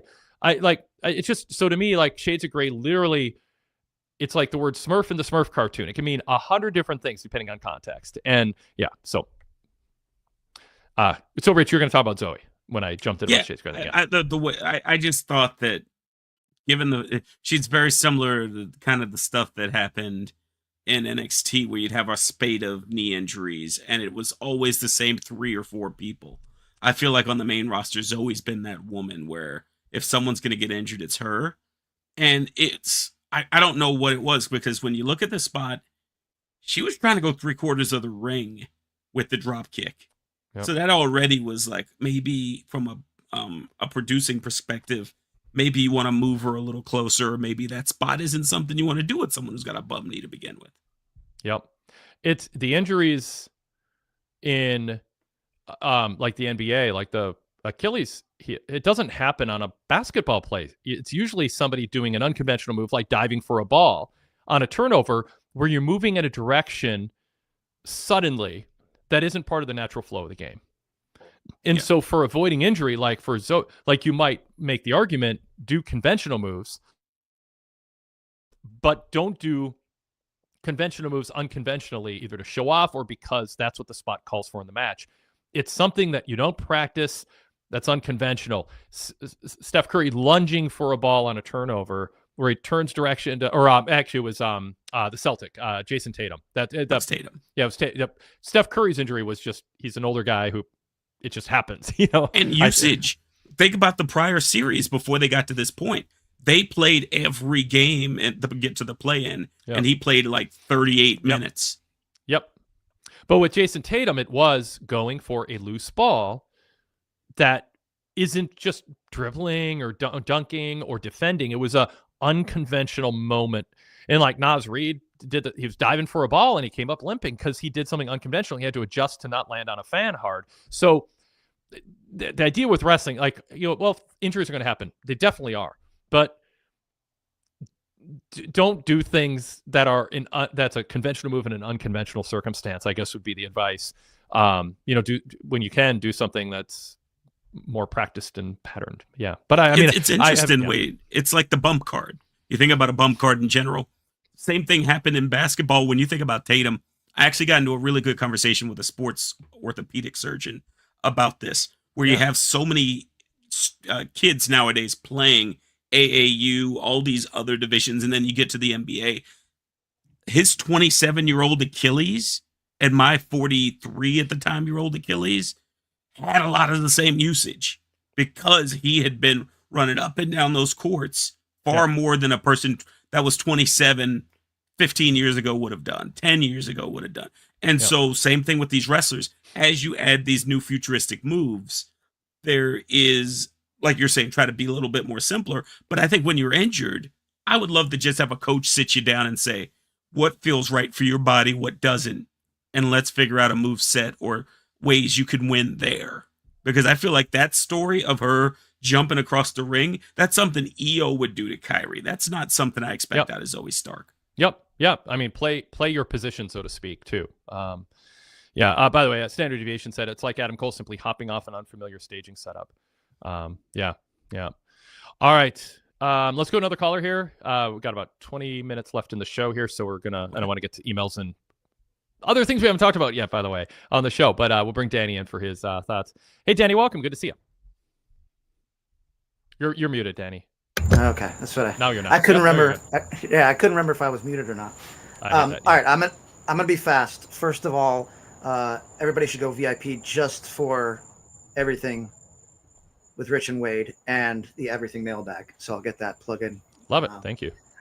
I'm gonna go back to PWTorch.com/go VIP. If people are like, how do I go VIP? PWTorch.com/go VIP. All right. Danny. So very quickly, I'm gonna go back to the original conversation, and I agree with both sides of the coin. Like Jason, I prefer the stories. I also grew up in the 80s with Saturday Night Main Event and Superstars and all that, where there were DQ finishes. Everything was just screwy. Yeah. But I see the other side where if they keep we were complaining then, by the way. It wasn't good then and bad now. Yeah, it's always been bad, But then on the other hand, there are certain matches, like the Macho Man, Ricky Steamboat was a count out where he attacked him with the bell, and it was like a count out. That's not a real finish on, I think it was Superstars or something like that. So there are, and it gets to my point that I wanted to make is that I think one of the things that was wrong about this tonight, besides the clearly number one thing wrong, which is like Triple H booked himself into a corner, like you've been saying, like that match should never have been booked. But aside from that, I don't think people mind DQ or countouts or whatever, screwy finishes in main events if what happens is actually compelling storyline wise. And really all you had here was like Rollins interfering and then they're just brawling for 3 minutes. And then you get Logan Paul. Well, in their defense, it was a story of will Sammy be there for Jay? Will Punk show up for Jay? Are the baby faces aligned in a way that counters the heels? I mean, I think there was a little. Yeah, was it a cop out finish? Yes, but they didn't just do interference and then end it. They were. It was a vehicle to get to promoting a tag match at Saturday Night's Main Event, and then ultimately the Logan Jay match too. Yeah. I just mean, for me personally watching, I didn't think anything like I wasn't worried about, the alignments. Is Sammy going to turn on people here? Is Punk going to come in and help? Like wasn't thinking about that at all. Right. Basically, to me, it was just like a DQ because we don't want to have Braun eat a pin or Jay eat a pin. And then how do we get out of it to end the show? We just have the guys brawl in the ring and then outside. And like, that's not really what I'm talking about. For example, Macho Man attacking Ricky Steamboat with a bell, to set up their WrestleMania match. So that's what I mean. Is angles once every 2 months on TV or once a month instead of 17 per show. Right. Yeah. But I think that was a big issue. Is that like this DQ just didn't serve any purpose really, like in the grand scheme of things, aside from what you're saying. In what I said, everything could have been done if Jay had Braun pinned and Paul put Braun's foot on the bottom rope, and then a minute later, Braun leveraged Jay's shoulders down and held the ropes. Again, I'm not. Yeah, that's not a clean finish, but it's you're giving somebody an actual win and a loss on their record in a tough situation. That's why I coined the term brave booking. It's like you should be willing to put a untimely, inconvenient loss on someone's record in order to, and like you led by going, I don't think fans mind. And my argument isn't that all the fans mind. My argument is that by not minding, you're diminishing ultimately the peak experience for fans that causes them to buy tickets over and over again and watch your product. So they don't, it's sort of like they don't know what they're missing. Like, you know, it's like they don't know what the experience they're missing out on because they have resigned themselves and they don't mind that they're getting cold French fries. But if you serve that, like if you serve them hot fries, they probably will come to your restaurant more often. They just left sort of gone, well, I don't know if that's worth the $45 bill for 2 people to eat a mediocre meal. I might not go back. They're not complaining to the manager. They weren't I'd complain about cold fries, but some people don't. You know what I mean? But I'd be like, guy, can I get some fresh fries? They're cheap. Just bring some out when they're fresh. But not everybody does it. But they don't go back. Like, so I'm worried that they're going to be okay with it, but less motivated to go back because the experience wasn't what they could have experienced, but they don't even know they're missing it. Yeah, and like that actually touched on something. And again, trying to be quick here, I was going to email the fix all along those lines, because what's really been interesting to me over the past few months, even before WrestleMania, is how how has WWE gotten from the place where like the crowd was eating out of the palm of their hands and was so invested in everything that was going on into where you're getting the "we want tables" chants. We're getting, you know, all these chants that are like you've been saying this whole show, basically, like it's just they're bored and they're entertaining themselves and they don't really care about what's going on in the ring. And you know, Todd's ranted about that. It's equivalent to doing a wave in the middle of a boring hockey game. Or like the wave used to be like the Metrodome and is a show of support for your team in between innings, but the wave ended up being a sign of a boring sporting event. And to me, this is awesome chant is a sign of we are separated emotionally from the match and we're judging it like a critic. And that's not a peak experience. It's not the worst thing to hear if you're a wrestler. I mean, I'm not saying that, but the peak experience is you're just wrapped up in, oh my God, I want my team. I want my home team wrestler to win. Yeah. And Todd had been blaming it on the black hole that is the John Cena stuff.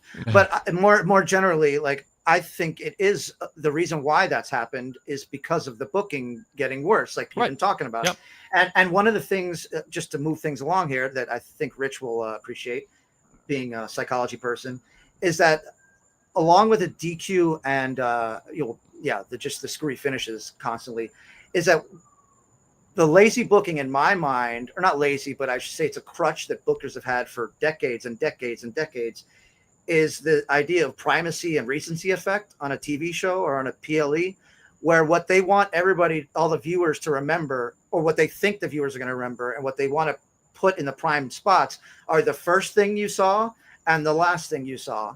And I think what's happening right now, which I'll get to in a second, I think that because he has that crutch, for good reason, it's worked for decades, stuff like this happens, where something that shouldn't have been a main event, like you were saying earlier, could have, ended the 9 o'clock hour or something, ends up in the main event because, well, we have to set up, we have to tease Saturday night's main event and in front of fewer viewers than they could have an hour earlier too, if patterns historically are holding up. I wanted to make that point that like that's a crutch that he has, but pretty much every booker has had forever. And I don't know how much we can blame him, but that's definitely one of the reasons why this particular situation happened tonight, I think. So I agree with you. I would actively, as a booker, no matter what era and what organization you're in, actively look for ways to set up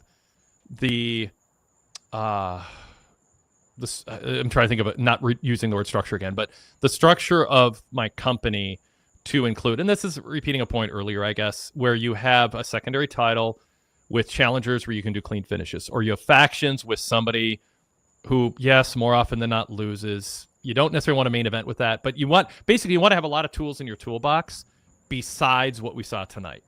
You know what I mean? Like, so this is going to be a main event match. We end with a non-finish, but we're not going to do that again for 10 weeks. So what do we do? Well, we're going to headline with an Intercontinental title match. Well, we don't have a match that people care about. Well, spend 2 months getting people to care about it. You can do more than one thing at a time. You can have a match where you're building it up for weeks, where by the time it comes around, people care in a way that you couldn't imagine 2 months earlier anyone would have cared. So it's about long-term planning and having your eye on PLEs and Saturday Night's Main Event type stuff, but also planning those TV main events with a premium on a satisfying finish. And so just that has to be part of the booking meetings every single week. Is we need to make sure 4 to 5 weeks we have a match we can end a TV show with a clean finish, because we don't want to discourage fans over time from thinking the match is just a stalling tactic to get to an angle. Does Rich have anything to say before I go to my next point? Yeah, I really like, Danny, the cycle you came up with. Establish primacy, talk about the next pay-per-view, get to the finish, and that's basically what they're doing. Every single segment, every single show, and that's what they want to make sure, like you're saying, from a psychological standpoint, they're snapping that finger in your face, and the most important thing is the last thing. And that's a nice way to kind of string people along, but eventually, as we know, people get tired of it. And there are alternatives out there for you to watch that you feel may keep you and give you more of a conclusion. And here's Dan, I want to enhance Rich's point, and then I definitely want to hear what you think. I want to underline, this is not about fans being openly disgruntled. My argument is that is a unaware disengagement that will lead to a lack of enthusiasm next time tickets go on sale, but they're not leaving the building angry. That's not the standard I'm aiming for. So I don't want my argument to be dismissed because fans pop for CM Punk and had smiles on their faces walking out of the building. My argument is on the whole, you are diminishing the experience as something people are going to be, especially when you don't have as many hot characters. Like, you want to insulate yourselves by protecting certain things, titles, finishes, main events. There should be, in this meta era, Danny, where Paul's, hey, I write this stuff. We are going to blame the booker, and you get into this. So my point is, I get you, Wade. It's like a meta apathy. Yeah, and one of the things I wanted to push back on, I should have pushed back earlier, is I think evidence of what you're talking about is in that very, we want tables. They understand in 3 ways there are no disqualifications, and so give me all of my toys now. Yes, yeah. So it's like, okay, so this is Christmas. Give me. And Danny, I'm gonna break for my promise to not or to go to you right away, because there was that moment in and where I want to find it here. In you know what? I'll throw to you and I'll find it. I'll find my point. I want to quote. Okay, so I don't know whether it's the exception or the exception that proves the rule. Yeah. But one of the counter points to the whole primacy and recency thing, where they want the first thing in the show and the third thing in the show, or the last thing in the show, to be the most noteworthy, is when Scott Hall showed up on WCW. That happened smack dab, like in the middle of some, I forget what match it was, but I remember it happening. And it's like, so you can have noteworthy things happen that people will remember, even 30 something years later, happen in the middle of the show. It doesn't have to be at the beginning or at the end, which is the crutch that the bookers have. And there's a chat there in the chat. People are talking about, well, with Netflix, people are watching on demand. It's not as linear an experience as it is with cable, because not everybody. Some people still don't know how to use their library of a certain age. Certain relatives still don't understand. You can, if you forgot the basketball game started, you can go to the library, the DVR, push play, and catch speed through commercials and be caught up by the time the second half starts. And they'll just not watch the first 45 minutes. People are like that. But in Netflix, what you can do now is end without worrying about what is on next. And this is why you have to revisit why you do things in the formula you do them. Because the reason you end on a high note is because local affiliates, USA Network the network wants a big rating for the show that comes next. So if you wind down, you lose your audience. And I've seen the minute by minutes. As soon as the peak moment ends, people drop off, and the networks don't like that. USA Network thought Raw will be the hit creator for us. It's going to make Silk Stockings. It's going to make whatever other mystery shows were. That's a callback. Yeah, it is but that's going that Raw was supposed to help them make new shows because the Raw audience would stick around. So you want that peak moment at the end. Netflix, that makes zero difference. So WWE could actually change the formula, and after the Intercontinental title match with a clean finish, you could have go to Cole and McAfee, and they go, "Hey, that was an exciting match. Talk about it for a minute, but let's stress Saturday night's main event is going to see this and this," and you can end with a promo or a video or hype that gets people excited about without the angle itself needing to be at the end of the show, because you're not worried about that peak rating being a lead-in for the next show. Netflix actually should be an excuse to change the formula to something better. Danny. So you hit on one of my points a few minutes ago, and one of the things because again, my interest here is in the why is this happening kind of situation. And another reason why I think it might be happen or might have happened is because of the quick turnaround, the late WrestleMania, then the quick turnarounds, the backlash, Then at Saturday Night's Main Event 2 weeks later, they haven't been able to really establish much of anything. Even Jey Uso, he literally hasn't had a title match on Raw. Like, I mean, to establish himself, obviously he did, tonight. But like, you have a new champion and he hasn't wrestled on Raw at all since WrestleMania. And I just think like the fact that WrestleMania was late this year, kind of, I'm not going to say put them in the bind, like boo-hoo for them, but like it is something where they haven't been able to do some of the things that they would do booking wise, right? Yeah. To establish stuff. It's one of the criticisms of AEW with the increased pay-per-view schedule. Right. Like it's changed the pace of the booking, and some would say for the better in certain ways, but it's a change. Rich, I would push back. Here's why. The reason they have, Danny, this situation is because, much like one of my favorite TV shows, they built the Spite store. There's only one reason why they have Saturday Night's Main Event this Saturday. That's true. Forgot about that. And they didn't need to. They booked them. As Wade has mentioned all night, they booked themselves into a corner, literally and figuratively, to make sure that they got that live show done the weekend of was it Double or Nothing, and can undercut whatever buy rate AEW wanted to get. And competition, you do what you do, but that won't be for me. I won't give them the excuse of, man, you built the Spite store and now you couldn't do your day job.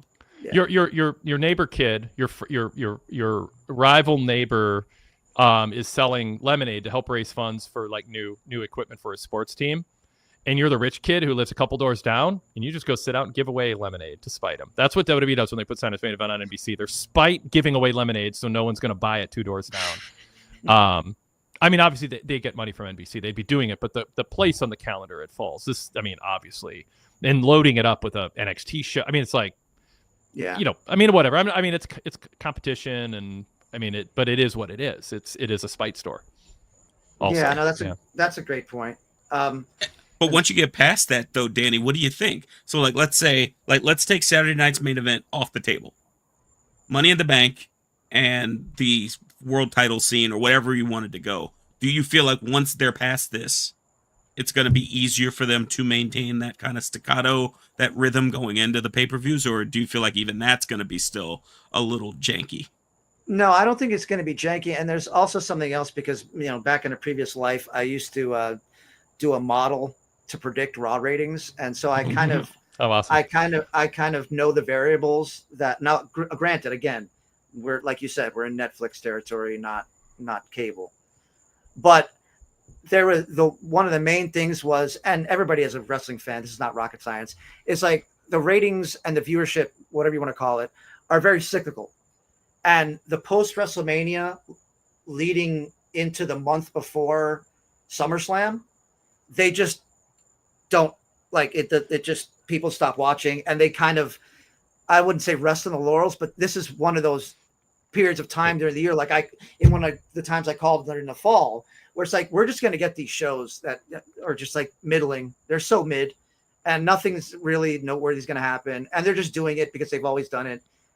So that's just a reality of life. I'm not defending it by any means, but I just think that, they just are gliding along right now. I don't think they think they are. And I'll push back a little bit on that. I think they believe if there is a perception of a drop in excitement in the WWE product in the 2 months after WrestleMania, that is not a sign of failure in May. It is a sign of success in March. You want WrestleMania to be a peak. By definition, if there wasn't a drop-off after Mania, what did you do wrong during Mania season? If the Super Bowl isn't the highest-rated NFL game of the year, what did you do wrong about the Super Bowl? So I think they think they're booking compelling television, and frankly, I think they're doing some things really well with I think post-WrestleMania is sometimes very exciting because you've got a new Dangerous Alliance. You've got things are shaken up. So I would disagree that they think they're phoning in, and I have issues with the booking, but I don't think it's a lack of trying. I think they're motivated to make Netflix happy or as happy as they can and keep USA numbers up and make NBC Saturday's Main Event a success. Yeah, let me just clarify that. Yeah. I'm talking about the viewership. So I think it's more that people check out. But people check in for WrestleMania. That's natural. You want that's more what people I'm to check saying. in. Yeah. Right, yeah. I'm saying that people will check in at Royal Rumble time, and that's when the viewership goes up on the road to WrestleMania. And then people check out after WrestleMania, not because of their booking, but just because that's what people do. I do it myself.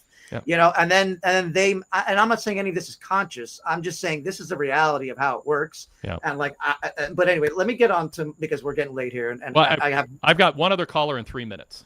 Okay, so I have my main issue that I did. Yep. My main issue of the why, which hadn't been discussed, and you can disagree with me 100%.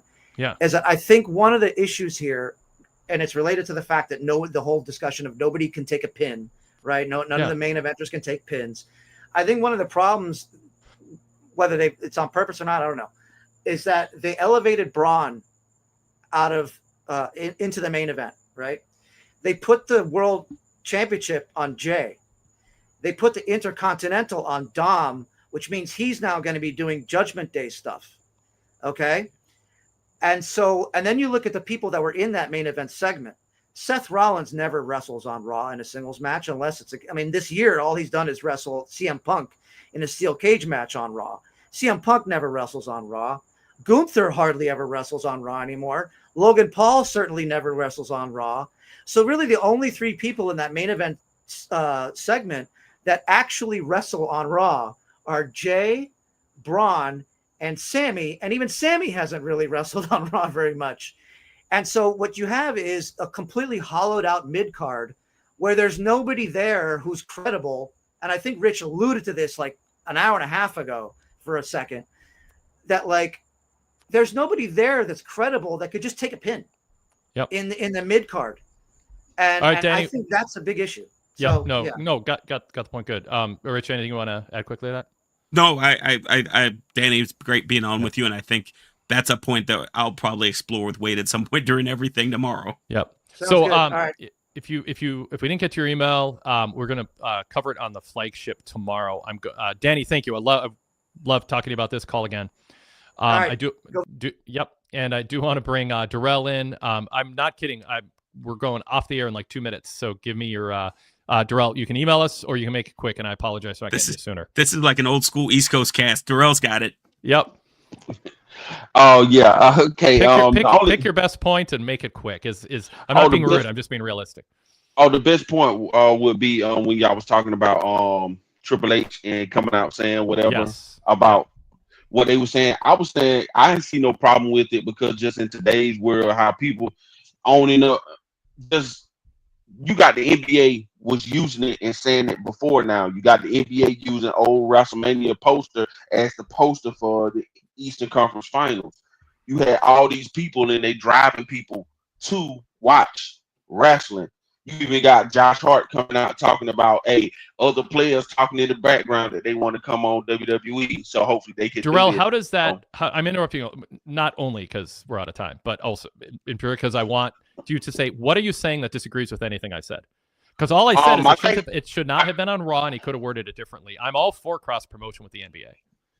Hey, I think it should have been on, because you bringing in people who probably coming on to watch that or seeing that. Nobody watched Raw, so Triple H's tweet could be on there to show how witty Triple H is with a quip. Nobody watched or didn't watch Raw because they included that, and nobody knew it was going to be on, so nobody watched because they wanted to see it be put on there, and it broke the fourth wall. It was Paul Levesque saying, I'm the script writer, I'm the puppet master, look at me, I'm responsible for the show, but I'm such a mark for NBA crossover that I'm going to draw attention to something that undercuts the immersive experience of watching Raw. Now, am I overreacting in a sense? Yes, because I think this is more symptomatic of a problem than something that actually unraveled anything, but it is an example of Levesque putting himself out there to show off a quip about something that breaks the immersion that could have easily been worded differently, and I wouldn't even be talking about it. I think overreacting just a tad, just this time, because just on this opportunity right here, with what they had with the promotion with Tyrese Halliburton being on the game, gonna be on the game and stuff like that. That was just introducing everything as one. There's so many ways you can do all that without talking about we could have scripted it. That's my issue. Just don't say that implies everything else we're doing is scripted, and I don't think you want to introduce that during Raw. Rich, and it goes with the NBA. Here's the thing, to Darrell's point. I think it's a perfect storm, because not only does it tie in the video game and Levesque's ego, it ties in McAfee's ego. And then to your point, trying to get rid of that. Like, you're not getting away with him with Mr. Indiana talking through this. And we have reached Folks, we're out of time. Rich, you're good. Keep talking. Okay. I saw the sign. I thought that was your subtle way of telling me to shut up. Well, you got about 15 seconds, and then you're okay. So for me, looking at the way Halliburton and those guys are presented, they even only showed him as the DLC game character. For me, I see this as the way that they're trying to cross promote, and then Levesque being Levesque, he slips in his comment because he cannot help himself, no matter how sophisticated, no matter how much he's the happy uncle, he wants that opportunity to say, look what I did. Darrell, thanks. I wish I will take you sooner next time, even if you aren't first in line. No problem. Thanks, man. I appreciate your support. All right. Thanks, everybody. We'll be by with the flagship tomorrow. Send your questions, wadekellerpodcast@gmail.com. If you have anything you agree, disagree, add points, whatever, different topics, bring it, and we will talk to y'all next time. Thanks, Rich.